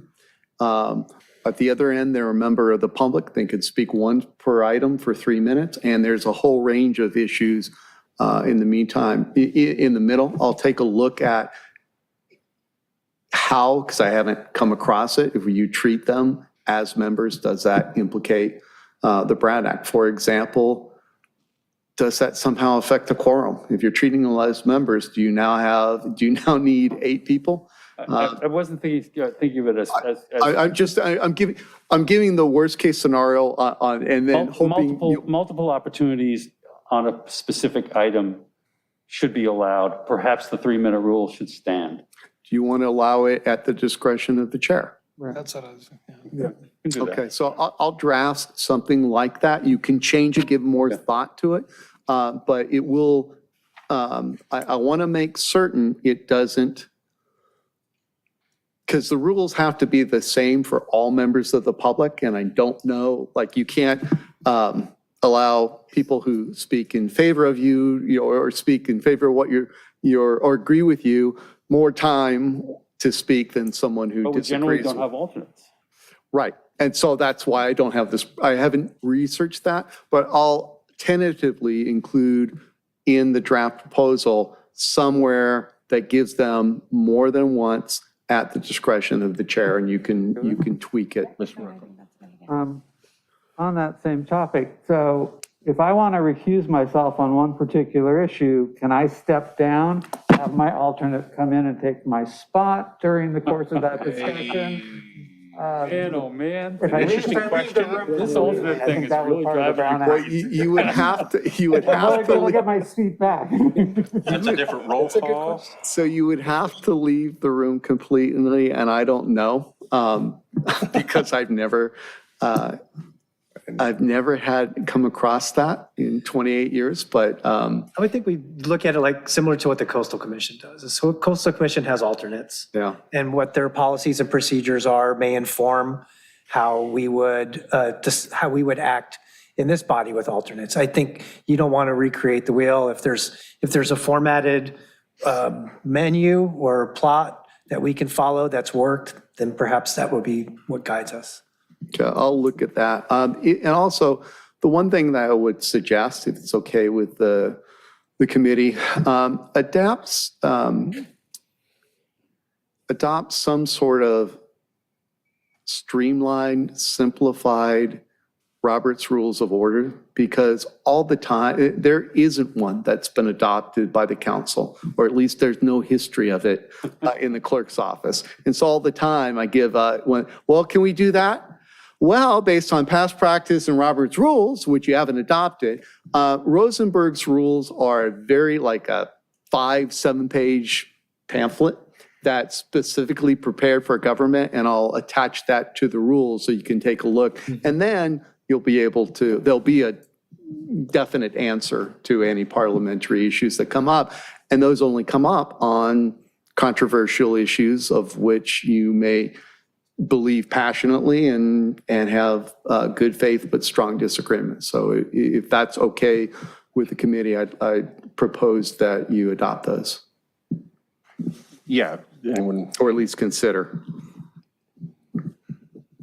so to enact that, do we need to do that in referrals to staff or? No, this is the discussion item. I'm hearing Okay, yeah, what the all only- of you are saying, the general, hearing what there isn't pushback on, and I'll be able to draft something for your formal consideration and adoption at your next meeting. Yeah, the only thing I would look to is if we were to provide a different set of rules for the alternates, that then we get into the realm of more of a back and forth discussion with the alternates, and they're being treated more as members. And But they have, But they are. but they are, some, they're different than just the general public. It's a decision for you. It's not, there are pros and cons. And I could see on a controversial item, you're going to have trouble, or you're going to extend your term when you have 14 voices as opposed to Can you 7 tell he's voices. a lawyer? would any of our alternates like to Hopefully. speak on this issue? Yeah, there you go. But, if you're in good communication with your alternate, that's going to hopefully, not You during can the raise meeting. that too if you want. Okay. Matt, there's a button down on the side there. You can raise the whole thing. Yeah, There is actually. There's a switch on the right, On the right side. We've determined that the mic is sensitive enough. He doesn't need to, but you could. because you have to hold it and go up. There you go. Wow. It's like a stand-up desk. I don't know if I'm going to start talking. Enterprise. That is a great question. Would you like to repeat your question? I said, does that count as part of his? I didn't want to deliver the Not at that punchline. speed, no. Hi, good evening. My name is Matthew Hensley. I'm one of the alternates on this committee. I just wanted to comment that members of the public have limited to 3 minutes, but it can be extended by the body. And also, members of the public are limited to speak once unless approved by the members of the committee. So any member of the public can speak more than once. It's just usually out of fairness. If you have 300 people that want to talk, you don't normally allow it. So what's good for the public is probably good for the alternates. So just leave it as is. We can talk for more than 3 minutes if it's approved by the body. We can talk more than once if it's approved by the body, and that's probably enough, moving forward. So as an alternate, it's our job to sit and listen and give our input, but probably leaving the rules as they are for the public, which allows more than 3 minutes, and to speak more than once if the body approves is probably enough. That's it. Fair enough. Thank you. Anyone else from the public wish to speak on this topic? And we will have multiple topics on this, so we may allow you to come back and speak again, yes. So you mentioned Rosenberg's Rules of Order. I'm familiar with Roberts. I think I've seen Rosenberg in something in the city at one point. Could you send us all a copy of Yes. that beforehand so that we can look at it? Absolutely. I'll have to get a PDF version, but I think there's one online. So I'll send that. I'll send that to the clerk and have her send that to you. I think the league has that. Yeah, that's where it came from. Yeah, so that's where I'm going to look. Okay. Yes, Ms. I Sullivan. just tend to agree with Mr. Hensley. Bob, I think that what we've seen at council is council members call people back up again. I understand that, but my sense is I just want the alternates to feel more a part of this than just being considered a member of the public. And they need to be prepared to step in anytime so it's just a sense of mine that I wanted them to feel differently about it. That's all. If we handle it procedurally, that's fine, but we want them here and we want them involved, I think. Okay. Any other comments on that particular subject? All right. Other subjects that anyone would like to address? I've got more here, but I want to give other people a chance. Chairperson? Yes. The question I have is that, as mentioned by Mr. Pinsler and the city clerk, that if we're going to be making a wide scope implementation of changes in the charter, that we have to coincide this with a municipal election. And I'm not sure this is the right time to bring that up, but I think that we should probably talk about when this committee, if we're going to meet that March deadline, if in fact we're going to be able to have that done before the December 6th date, the council has to make a decision on that. So should we be talking at this point now that the committee should be having a set of recommendations for the council to give them enough time to make a decision by December 6th, say sometime end of October?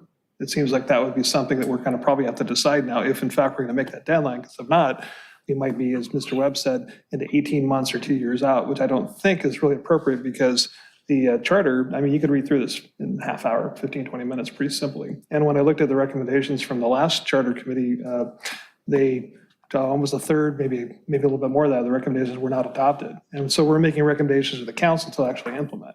So I think we can easily come up with a set of recommendations in that time period to allow the council to make a decision so we can put something on the ballot by March 2023.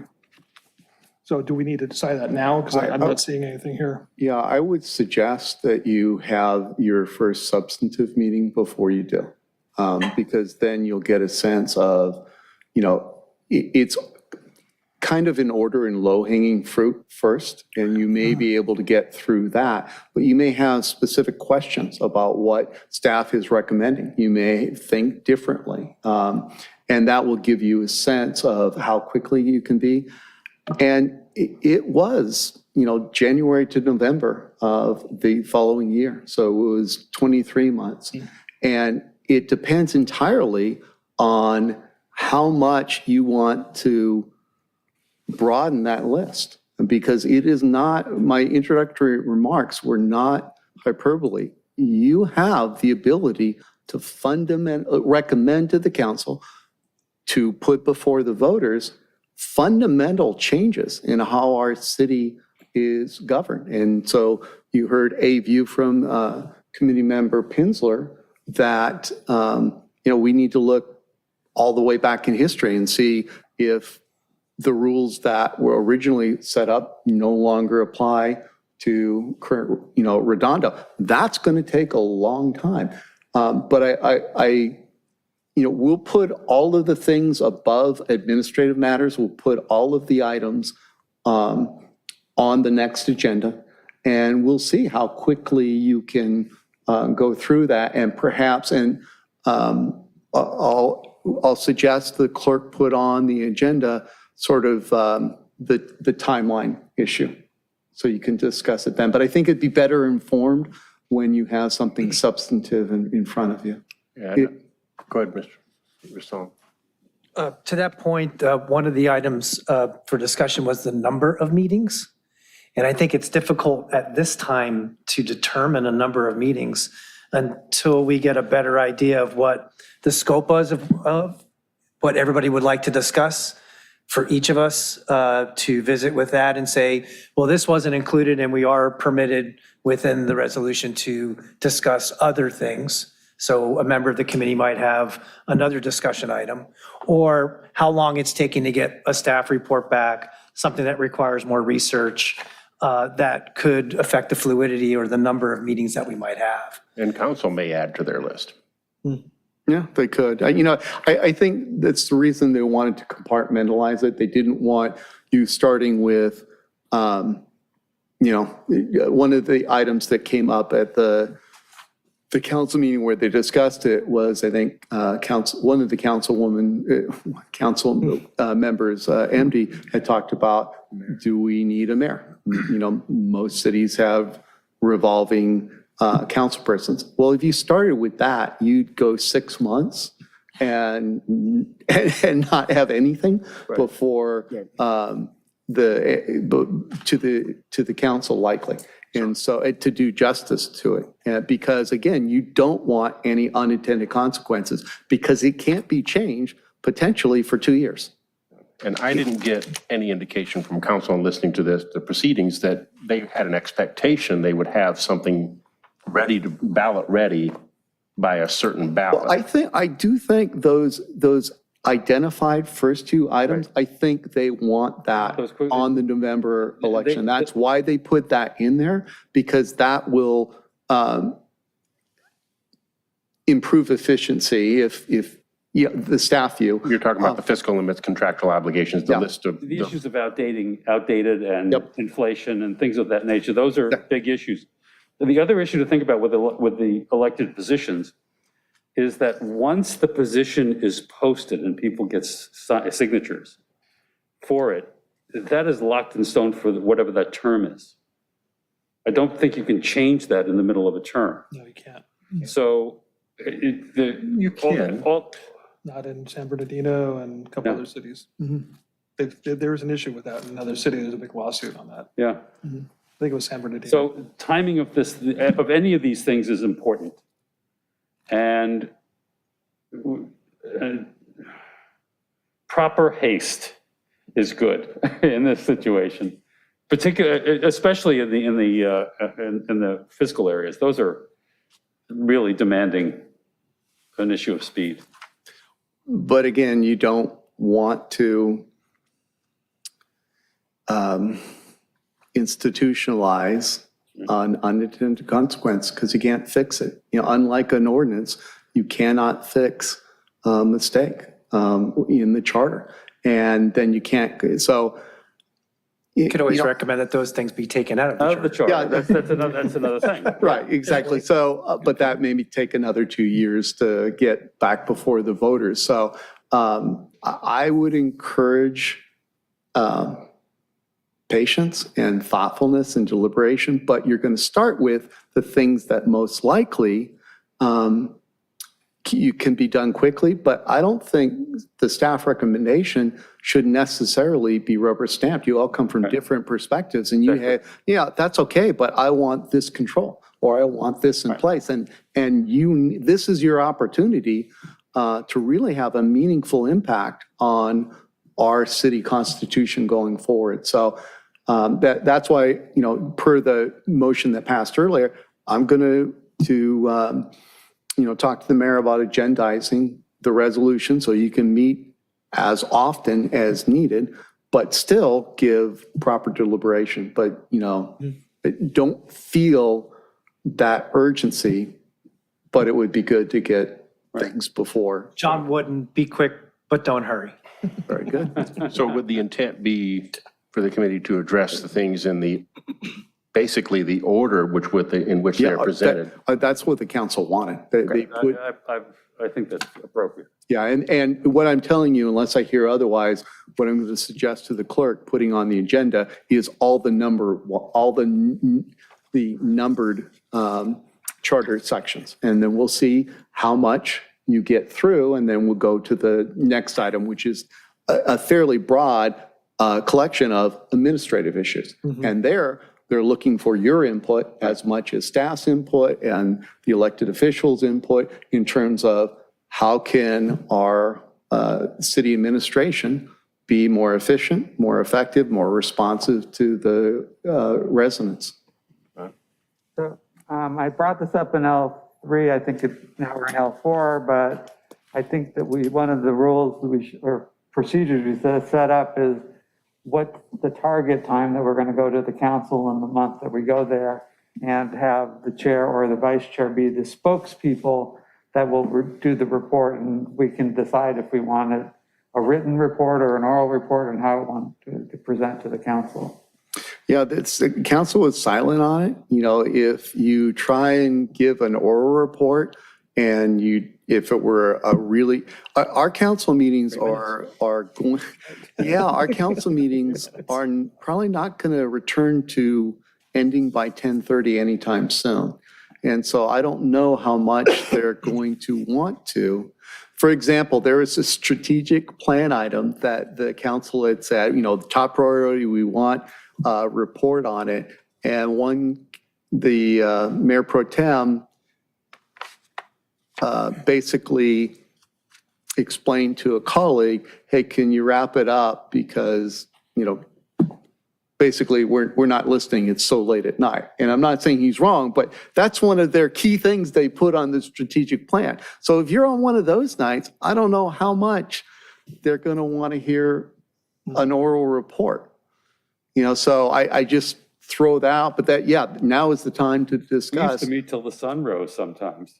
So if you remember those. I remember, and I remember when I got elected, you used to have closed session only after the After the meeting. meetings. And that is the worst it's the possible worst, yeah. time to discuss litigation and lengthy leases. And so now we have it both before and if needed after.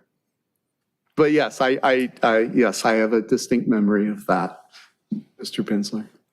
Okay, did that answer? Yeah, so he's going to, the attorney's going to put it in the proposed procedures. Kathy?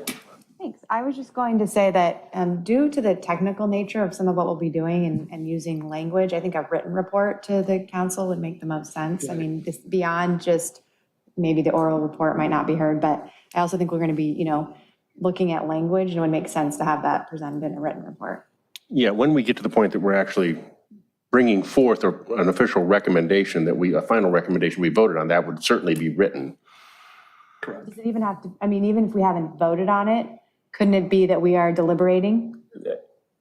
We could. have a letter to the council that we agree upon. Exactly. It's more the process of doing that, like who's going to write the letter? Who do you want to write the letter? Are minutes sufficient? Will minutes be done in time to get them before the council? Do you want to direct me to do it? That's not an invitation, but it is a possibility. And I'm fully aware that the previous Council Charter Review Committee had the city attorney do it.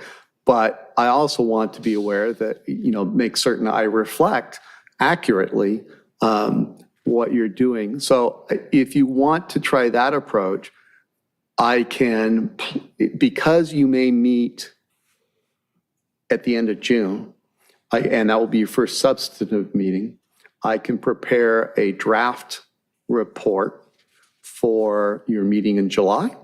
And you can look at it and say, this is great, or this is garbage and we want to take over it, or somewhere in between the two that this is good, but I'd like to emphasize that. So, or one of you could be selected to do that. To write a letter. Yes, but it would still have to be approved. With no by- disrespect to the city clerk, when you get that book of stuff as a council member, and there are minutes in there, that's the last thing you read. So it's better to have a presentation of some sort, even if it's a PowerPoint, to print out PowerPoint. That would be more impactful than just relying upon minutes. Yeah, I would think the main thing they're interested in, where are we at? Are we getting somewhere? And then wanting to see if we put forth final language. Yeah, that we're suggesting. I think a letter would be good. And and if you want to try it, I'll put one on for your July meeting based on this meeting and your presumably June meeting, and you can approve it on July, or one of you can do it. So Just don't. Since it's not an agendized council item, if we wrote a letter, it would be included as a blue folder item. Then how would it be presented to the council? No, my inclination, if we're going that approach, is put a consent calendar item on there for a report from the Charter Review Committee. And if the chair was present, and they didn't have a zillion other things or had any questions, they could pull it from the consent calendar specifically to ask questions. I think early on, they probably would do that. Later on, if there isn't anything really substantive, you're still working through some complex issues, they may just read the letter. But I think they more want to know what's going on. I think it's a good idea, have a letter and the person, whoever, it's going hopefully on the consent calendar, and the person, any member of the committee could then speak to the issue as being present for the discussions. And that brings us back to the point of how do we formulate that letter? Does that letter need to be finalized in some way and then approved by us before we put it forth? I would strongly suggest it. And so, like I said, if you're okay with that, I'll take the first crack at it for June and July. If at any point someone wants to take it over, you can.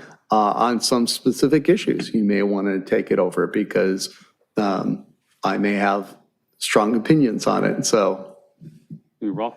Yes. If, for example, we come up with, we want to change something about purchasing, do we present it to the council as a proposed charter amendment or just, this is what we're thinking about? So I looked at, I didn't see the actual resolutions, but I believe the prior charter review committee, the final report talked about presenting resolutions to the council. So I'm assuming that would be what you would be sending it to them. And per the charter, I would prepare those resolutions and you modify it, vote on them, and the clerk would then place them on the next possible council meeting for As they discussion. happen. So we're not Yes. going to bulk them together. Yeah. If we get one, we send it to them. If we get another one, we send it later. Yes, and the only thing is whether you want to weigh in on, because of the cost of joining the November election, like it may make us more efficient, but if you've only, worst case scenario, passed one item, do you want to spend, what did Eleanor say it cost? Like 175? 75. Yeah, 175,000. So if you had one item, you may not, and it could also be on the March election, you may not decide to. But they should go to the council as soon as you finish them. And you may have a recommendation as to once you reach the threshold where you think it's worth calling November election or joining the November election, then you can advise them.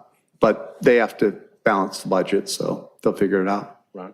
On the subject of administrative stuff, is there a problem with us having a minute review committee that goes over the minutes before it's presented to our committee so that at least some of the bugs initially worked out? Obviously, everybody has the right to amend it, but I think it used to be a problem. I think our new minute taker is actually doing a great job, but it may save some time during the meeting if we don't have to go haggle about, gee, this is what's said and this is not what's said. It's up to you. I don't know that you need a subcommittee because each of you is responsible for reviewing the minutes and you're going to have agenda items as soon as they're not official till you pass them.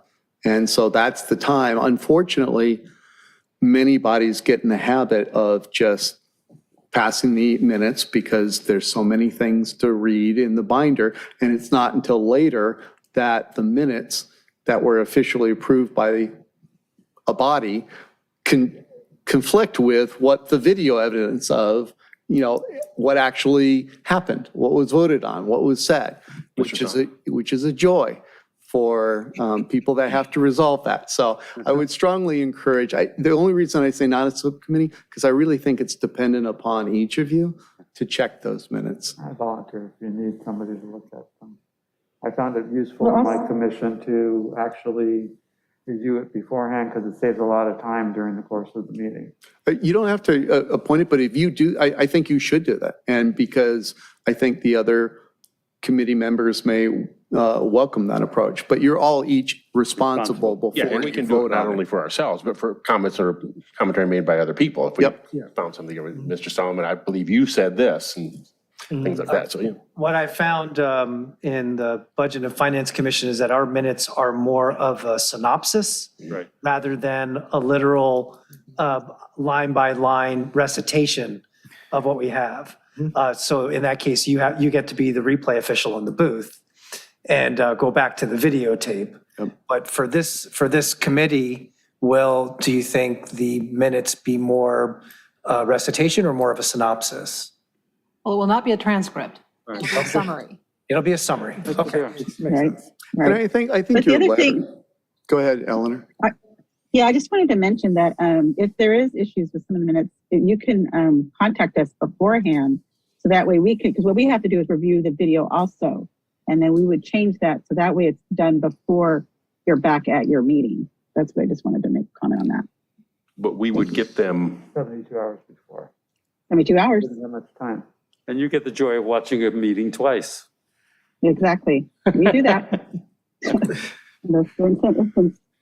But legally, So that's, when we vote on the minutes and approve it as it's written, that is the governing document, not the video. The video. Yeah, I won't opine on that. It's good when they match. Yeah. If something happens if it's after the 72 hours when the agenda is posted, if you identify something within the minutes and you raise the issue at the meeting, we can always continue approval of the minutes until the next meeting, at which time a discussion and a more fulsome review could be had. And also the reason that they don't, and that's absolutely correct. And the reason, I wouldn't say one controls the other because one isn't a transcript. It's a summary, and summaries are by definition incomplete. Just sometimes things get passed that were wrong and were contrary. And so, and particularly pay attention to motions, because sometimes those, if there are motions and substitute motions and friendly amendments, and some members don't make the most precise motions, then it How can be, diplomatic. then it can be difficult for the council, for, staff, for us to know, well, what actually did the body approve?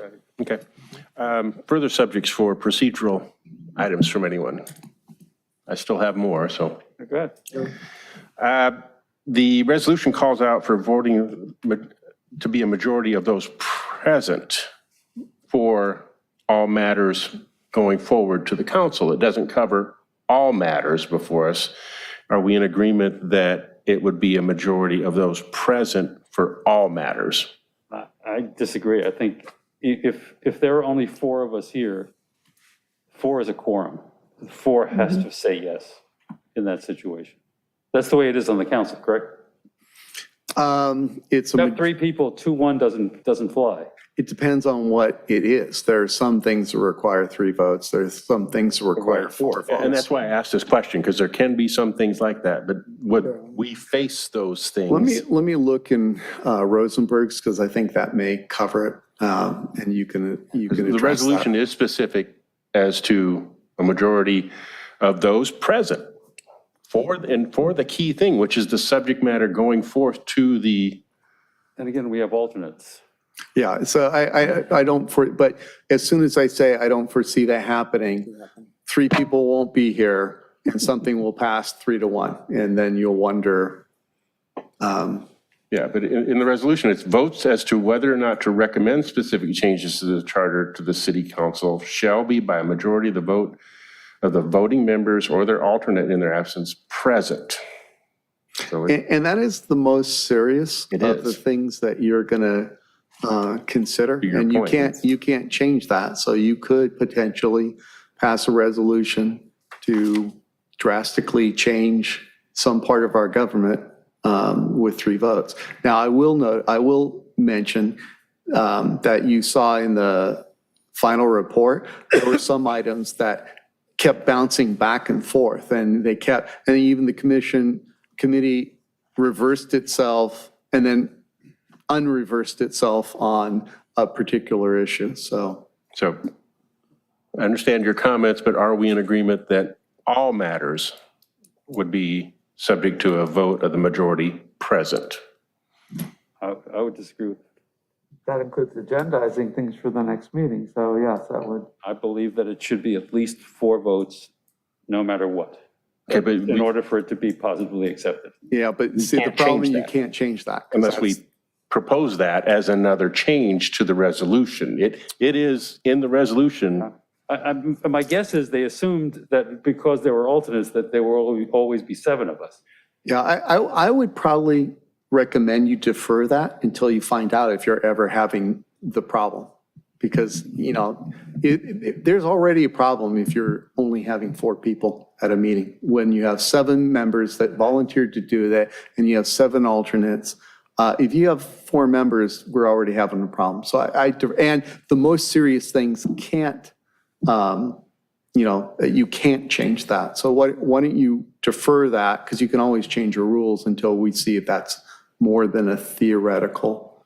It would be odd if member 5, 6, and 7 and alternate 5, 6, and 7 weren't there. Yep. There would be something going on. Agreed, but it can happen. And I know it can happen. I've been at planning commissions where there actually was just 4 of us. But there were when no- I abstained once, we didn't have a quorum because abstentions But are there not were part of a quorum. But there were no alternates on the planning Right. commission. So Agreed. maybe wait on that. but just wanted to, get some discussion on that. Okay. Next one, we did cover this a little bit earlier, but with respect to, we now have a vice chair and a chair. In the event that the chair is not here, do we want the elected chair, vice chair to serve as the chair, or the chair's alternate? It's not a choice. The elected vice chair would serve. It has to be. As chair. Okay. Your alternate is A voting member, but not Correct. the chair. Okay, Not when the rules are made. very good. Who sets the contents of the agendas? Is that us agendizing things? boy. Period? ultimately, My favorite subject. ultimately, it can be you. So I have to agendize the items that the council put on there. And so those things are in stages going to, in compartmentalized, go before you. And the clerk has some items that have to be on there, such as approval of minutes, approval of the posting. But fortunately, unless you come up with rules otherwise, it would be a majority of you. And the best opportunity to do that is under what is number M, or letter M tonight, which is you can have a vote and you can't discuss the item that you want to have agendized, but you can have a discussion of whether it be placed on a upcoming agenda. And that's more when we get through the other stuff. Now, there are all alternate ways to do that. And so one way is that each committee member can place an item on an agenda, and you, as absolutely valid. There is a two-stage process where one committee member can put it on a discussion of future agenda items to be discussed, and then you can have a full discussion of that item, but not take action. And there's not one way that's better than the other. If one committee member really thinks this needs to be looked at, but not a majority, then that may never get looked at. If, however, one committee member can place any item within the scope of what you're tasked with, which is unlimited when it comes to the charter, once you get through the assigned items, then this committee may spend a lot of time on things that either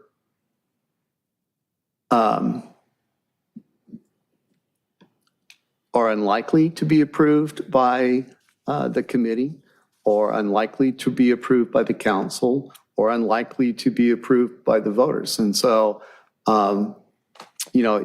give that some thought, but, those are all practical, I would say, I think if you look at some of the items that came before the Charter Review Committee, I'm not certain that the discussion of adding moral precepts to the charter was perhaps the best use of time. So that would be one thing if you allowed any charter, any committee member to do it. But ultimately, it's up to you as long as it doesn't conflict with the council resolution. This is what Mike was alluding to about changing rules. When I was on the council, a council member could put an item on the agenda. It wasn't an issue. Now, I believe that it's a problem because if you are voting to put something on the agenda, that should have been agendized. And you can't agendize a thing that wasn't on the agenda. So it's just the circular reasoning. It's just a bizarre quirk in the rule structure that we have here. Now, in the case of the council, the field of opportunity is pretty wide. When you're dealing with this particular book, it's somewhat more limited in terms of, now, one way to handle that, and Rosenberg deals with this, actually Roberts deals with this, is that you can't have a discussion until someone makes a motion. So if someone makes a motion and no one seconds it, then it's just gone.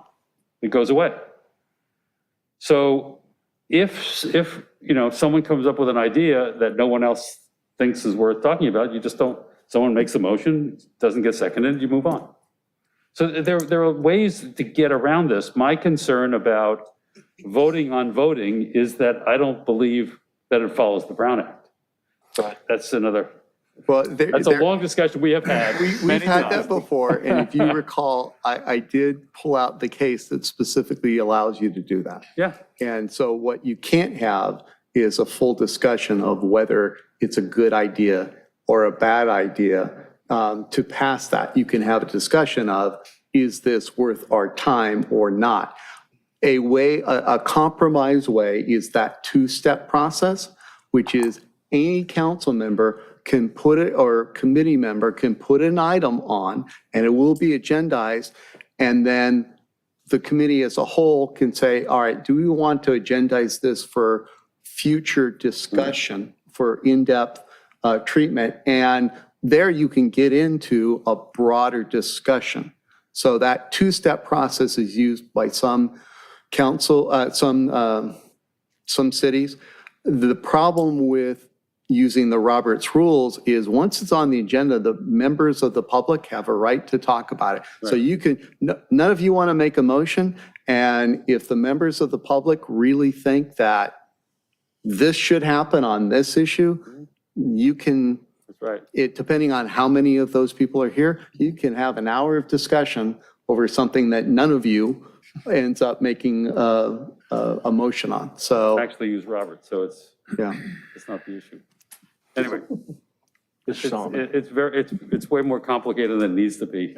And particularly when we're dealing with a very limited structure. but the work, because they Time. didn't limit you, The time issue. well, the world of governments in the US is your universe. You know, you can decide everything from, I don't want a council manager form of government. I want, a strong mayor, or I want 5 mayors, or I don't want any elected officials, or I want to have more elected officials. I want to have, we don't vote for a city manager. I want to have the strong mayor and have them administer it. I don't want to have the mayor do a veto or committee appointments. And none of these I'm suggesting or not suggesting, but you really do have a broad mandate to determine what do you think the future government in Redondo Beach should be, but you have finite time every 4th Thursday to talk about that. So, Mr. Solomon.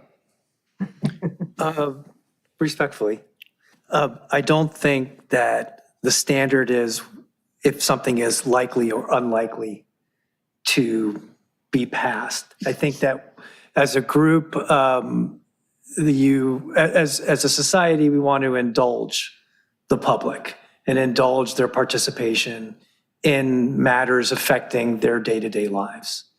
And so based on that, I don't think it would be whether or not it's unlikely. I think that this is a serious group capable of discretion when it comes to which items would or could be put onto the agenda. There are limited, if not no other avenues that we've discussed so far that you see at City Council, such as a referral to staff that might bring information back to one of us, other than at the end of the meeting, referrals to staff, but then that's not an agendized item for discussion. So there might be an issue that comes up that we don't get to discuss in that way. I would say that I think that the two-step approach that you mentioned would be more valuable, or a value, where somebody suggests that we discuss a topic and thereby it would come back, and if there wasn't an appetite for it, then that would be vetted out. If the public had a real appetite for it, they would have their opportunity to weigh in, and we would get to indulge them. They elected the members of the city council, who thereby appointed us here. And so we have a responsibility, I feel, to them to indulge that. So I agree with Mr. Pinslow. I don't think it should be 2 votes in order to agendize an agenda. I think if a member of the committee, a serious committee makes a recommendation that something be agendized, it's brought back for discussion. If it's dismissed immediately, it's dismissed immediately. And that solves the problem of extended times periods. Granted, it's on the agenda. There's some staff work that might go into it. I understand that, but I don't think somebody's going to bring you some sort of tilting at windmills recommendation for the charter review. So let me clarify. When I'm saying I'm only talking about you have the world universe of possibilities, and you could have one committee member who wants to talk about something that the council will never put before the voters, and that the voters will never pass it. I think you can look at some of the items last time that were actually recommended, and in today's society, there's not a chance that would be before you, but some members may want to talk about it. So I'm just using that context in terms of your time. If the committee agrees, I will draft it in such a way using the 2-person approach, which is by a set time, each one of you, once we're through the list of, prescribed things, can ask the clerk to agendize and put in that section for you to have a discussion. There won't be staff report on it. And for you to have a discussion, yes, we'd like to have a full, with staff report exploration of that item. That, I don't know what priority. I don't know. I'll have to talk to the clerk what the deadline would be. It may be first comes, first serve. If one of you has 30 suggestions and turns in a letter before everyone else, doesn't seem fair to me that you talk about those 30 first, but that's ultimately up to you. You have to give some thought with how you want to get it on the agenda. The reason that not only is it Brown Act compliant, but I like the M referrals to staff. I'd like to agendize the discussion of this for the next council meeting. And then if a majority of the committee is even willing to discuss that. So you don't waste a lot of time. You don't have the 2-step stuff. You're not going to have one member potentially monopolize the topics. But if you're okay with that, you're okay with that. And it's not up to me. It's totally up to you. I'm just, The 2-stage process potentially puts any topic 3 months away. Well, I don't know. It depends on how you do that. But the idea is that each of you, and we haven't even addressed the alternates yet, but each of you can guarantee that a topic that you think needs to be discussed will in fact be discussed at a city council meeting, at a committee meeting. It won't have staff report, but you won't be limited by the brief discussion of whether to agendize it in the future or not. The downside, as I mentioned, is you may have a lot of stuff that we're going to have discussions on, and you can prolong the process. So, But remember also that this is a once every 30-year process, sort of. I mean, the last one was 28 years ago, right? yeah, and the one before that was 10 years ago. Yeah. And so, and if this goes 2 years or 3 years, I think it's time well spent if you're exploring every idea that each of the 7 of you wants to explore. And that would utilize an acquired expertise through the process at the time. Exactly. That's why I go back to, hey, don't feel the time pressure other than those early things. Right. So I suggest that because then each of you knows, okay, I don't have to get a majority to actually have the idea explored. And you know that you're going to get an opportunity to at least try and persuade your fellow committee members that that topic would be. So we can go with the 2-step. I'll talk to the clerk And it may be, I propose that we alternate in terms of, each of you from the various districts, for each, each member gets to have one item discussed if there's a proposal on file with the city clerk. And then if we get to a committee member that doesn't have a proposal, then we just skip it and go back around. That may be a fair way, but I'm just coming up with ideas Could for you you to otherwise consider. limit the number of recommendations? Yeah. Per meeting? Right. Okay. And you may want to have what the council has in their rules, which is, it's at least theoretical. At, I think, 10:30 on each committee meeting, there has to be a vote of which items, if any, the council will take up beyond 11 o'clock. It's designed to keep you sane and keep you from making decisions at 1 a.m. and keep you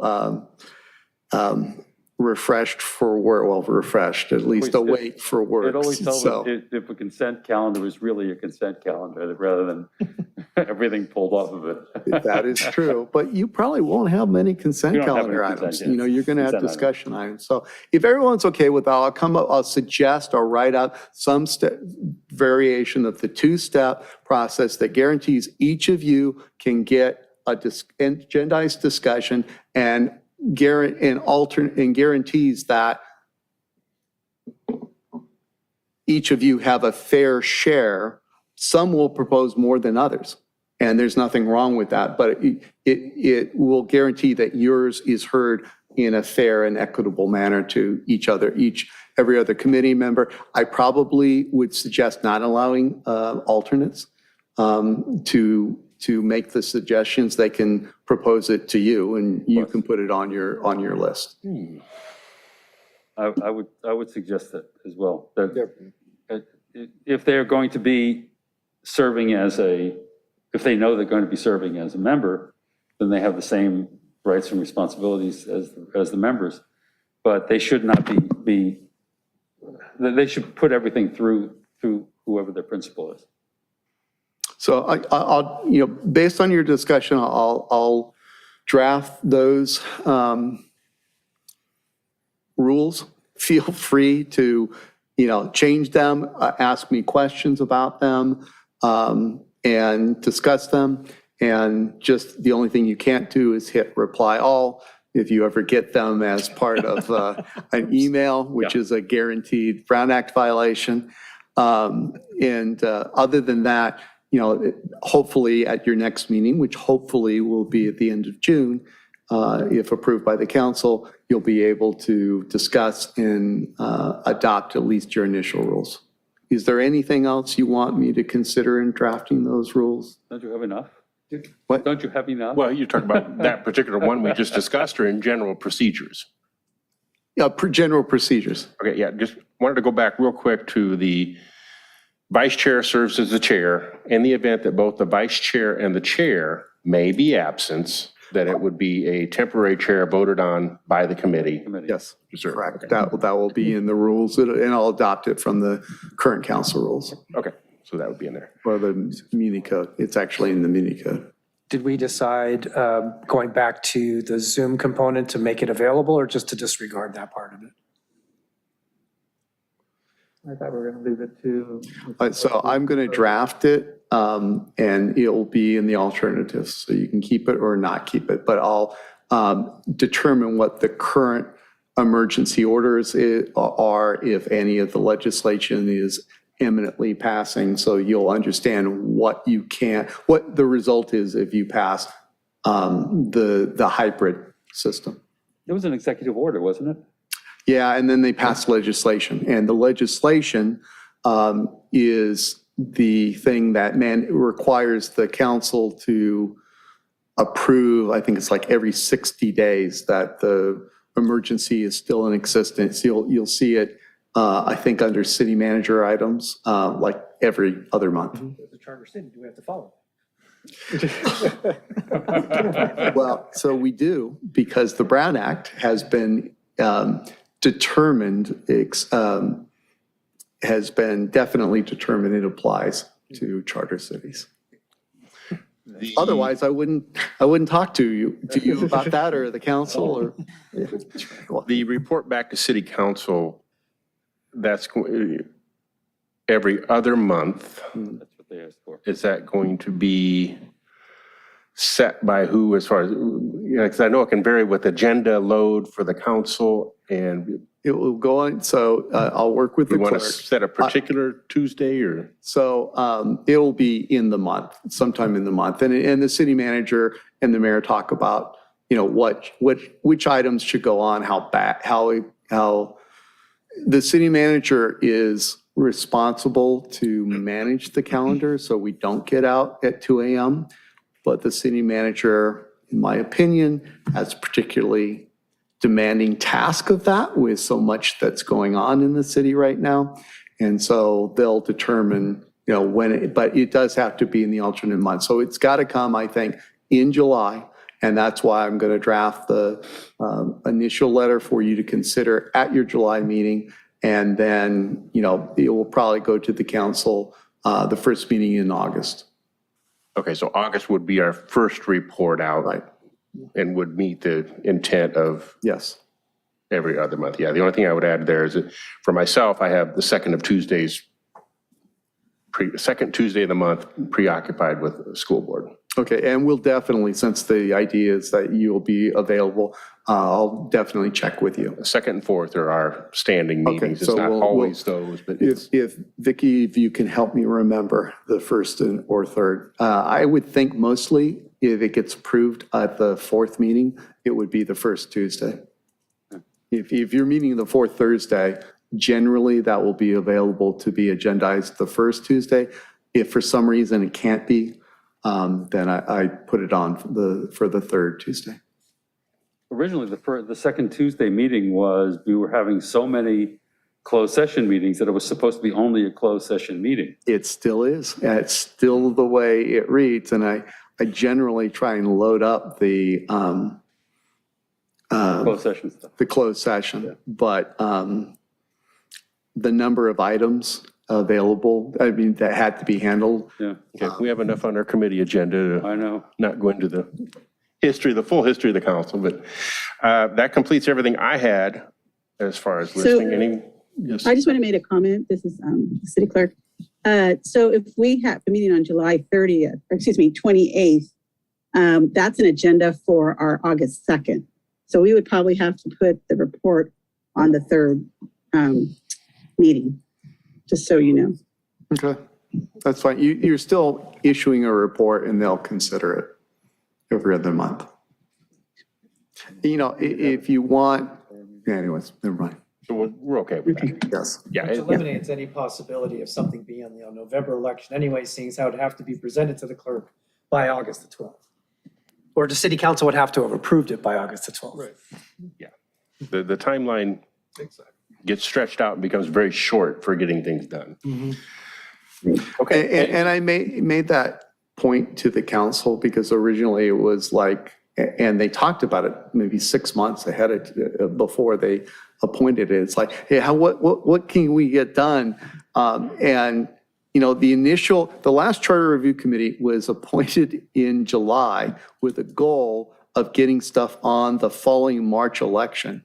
And they didn't even have their initial meeting till January of that month. So it's not a new problem. You actually have a hope of maybe trying to get stuff on, but it's a tall mountain to climb. Okay. We covered a lot of additional territory since the first comment from the public and alternates. Is any further comments from anyone on any of the topics we've discussed here? No public comments? And there are no public comments. Very good. Any further comments at all from going once, going twice? All right, we have concluded item L4. Well, I would make a motion, then I think we would continue this item, make a motion to continue this item to our next meeting rather than specifying a date. Right. Since we don't have a firm date yet, for Mr. Webb to come back and give us the information that he's gleaned from our discussion and have a discussion again at the next meeting. Can I make a suggestion that the motion be to request me to return with a draft set of rules at your next meeting? Thank you for clarification. I'll make the motion to request City Attorney, Mr. Webb, to bring back a discussion of the items here, continued until our next established meeting, to be determined at a future date. I'll second that motion. Second by, Elaine. okay, clerk, did you get that? No, who was the seconder? Second was Morocco. Oh, thank you. All in favor? Okay. Aye. Aye. Any opposed? None. Carries. Item M, member items and referrals to staff. We had one here that I will start with, is we'll let Mr. Webb come back in a moment, since he is our You can staff. hear it. Does anyone else have referrals to staff? Okay, so we have several. Are we waiting for him to come back? I don't think so. Okay, No, all right. Mr. Solomon, first. For the interest of brevity, I'll limit the referrals at this time to the items we're going to discuss based on a priority in the resolution. What I would like to have is, in our Budget and Finance Commission meetings, we had a number of different presentations which informed a discussion about our procurement processes and contracting.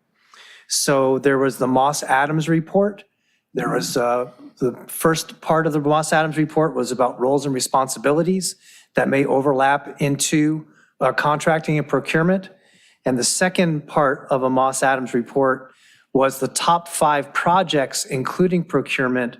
So the first roles and responsibilities was presented at the March 14th, 2019 Budget and Finance Commission meeting. The Moss Adams top 5 projects, including procurement, was presented at the September 23rd, 2021 Budget and Finance meeting. And then that was followed up with a presentation by now City Manager Mike Wazanski and Engineer Andy Wingy at the October 14th, 2021 Budget and Finance meeting titled Discussion and Review of Letters of Recommendation to City Council regarding opportunities to streamline public work contracts and procurement. So there was a pretty detailed report that I think would help inform the members of the committee on some of the different already proposed solutions and or ideas for discussion. With regard to the procurement issues, those were the top 3 or 4 items. And for the other items related to the roles and responsibilities for electeds, I'll hold off on any requests for any reports or productions until we get closer to discussing those items. Okay, to summarize that, the request was from staff was to provide those reports. As part of our agenda discussion for procurement and contracting, the first part of our priorities. Okay. Yeah, so in going through the charter, there are a number of references to like government code sections, and some of them date back to 1984. Is there a way to go through the government code sections and make sure that those are still the correct ones that are associated? That's low-hanging fruit. So I'm actually looking at section 9.18, which talks about government code section 36900. There's another reference in another section to government code section 900 et sequitur. If we can clean that up, that would be my first request. On subject of 9.18, dealing with ordinance violation and penalties, again, that was last changed in 1984 when it was misdemeanors were $1,000. But is there a chart that the city attorney has that says, okay, these are the ordinances in the city and this is what we charge people for violating it? And are there ordinances that we have on the city's books that aren't even enforced at all? So, or infractions that are not enforced that we need to take a look at? Is this a dagger I see before me? But Oh, that's a if we're not long going to hit list. that right away, I figure at least give you enough of a heads up that I would love to be able to analyze something that was last changed in 1984. So this steps beyond the scope of our initial list. Yeah, it is. It's something to talk about. The question of enforcement is really broken down into investigation and prosecution. What I can send you is, put in the referrals to staff, is the part of the Muni Code that says what the penalties for misdemeanors and infractions are. Violations in the charter of the charter are a misdemeanor, and violations in the Muni Code depend on whether they're misdemeanors or infraction. If it's not specified in the early sections, administrative section, penalty sections in the Muni Code, it's presumed to be a misdemeanor and punishable by up to 6 months in the county jail and a fine of $1,000. Okay. And then my last. And we do file every misdemeanor that we can prove beyond a reasonable doubt if it's sent to us with, Let's not discuss. yes, okay. Okay, Anyways. and then the last thing, again, this is going towards future meetings. There's a whole section in the charter, section 15, which has everything amended and repealed, and it may be helpful when we get to some of these things is to see what the prior version of something is so that we can, again, have a full opportunity to see if a prior committee did something that we would want to. As you go through your discussion of whatever item that, what you'll put in those topics in to the clerk, and we'll the committee will have an opportunity to discuss them. And if we get to the point where we're doing staff reports, we'll show you all the different versions that had happened. I wouldn't suggest you ask for the uncodified sections, because there are some things that are still law that weren't put in the charter. For example, there's a provision that it's illegal to be a communist in Redondo Beach. That section won't be enforced anytime soon because it's unconstitutional. But when you look at, so I would suggest instead of looking at all previous versions, because that'd be really unwieldy, once you look at a topic, then we can say, we can give the legislative history. This was the original version. Then this was amended, and these are the reasons to the extent that we have them in the minutes. We don't often have a lot of staff reports where we have minutes, and if they address why they were passing it, then you'll know, then you can evaluate. Thank you. That's all I have. Okay, Mr. Solomon, real quick, did you have a time frame within which you wanted your items provided? Just turn off. Wait a second. Since these are already done, they're already reports that are within the city, they've already been presented, and I think the information contained therein is really helpful to inform our discussions here. So I would like it to coincide with our beginning discussions on the contracting and procurement. And that makes sense. That's the way I interpreted it, because you need it for those items. And I appreciated you deferring the items that you won't be taken up until you get through, the information, so that it's easier to put together, everything that you need for the items that you're talking about. First. Okay. Further referrals to staff? No, I think we discussed most of the things. History is one thing I think we're going to have to do some digging, but it'll be very good to have that. Nothing at this point until we start having more substantive discussions. Yep. I would go back real quick to the Brown Act when we discussed that earlier. So to include, I think it would be appropriate to at least, do we have an acceptable Brown Act book that could be distributed to the members? You had it in your, it's not in the package, but I believe the clerk's office gave you that. The Brown Act. And the open to the public should be Open part of your public, member. it's a publication by the Attorney General. And I think that's the 5th or 6th version of, and it literally gives hypotheticals, insights to cases on the most common violations. So if something comes up, I'm happy to give a presentation, but I do think this group, if you read open and public, we shouldn't have an issue. Okay, yeah, yes. So I think your presentation to the Historical Commission is still recorded, and maybe that's something that we can get that date to so people can look at the recording and see what the presentation was about. Okay. We'll send a link to that. That's it. Thank you. And then the only other thing attached to that was with respect to alternates, which isn't really specifically addressed in the Brown Act, I don't believe, that you could put together something with your. Will do. I don't know if it'll be for the next meeting, but, because budget time is upon us, but I'll strive to get it by the meeting in July. In the interim, it is proceed with caution. Yes. Yes, of course. Very good. So we have completed item N. Now moving on to item N, adjournment. I will entertain a motion to adjourn. Second that? Did we get the first and second? Oh, I'm sorry. I was looking down again. I don't recognize your voices yet. Not yet. The motion was made by, Rolf made the motion, and I second I it. entertained a motion. Oh, I'm sorry, I'll make the motion then. I second the motion. okay. All in favor? Any opposed? Hearing none. Passes. Thank you. Very good.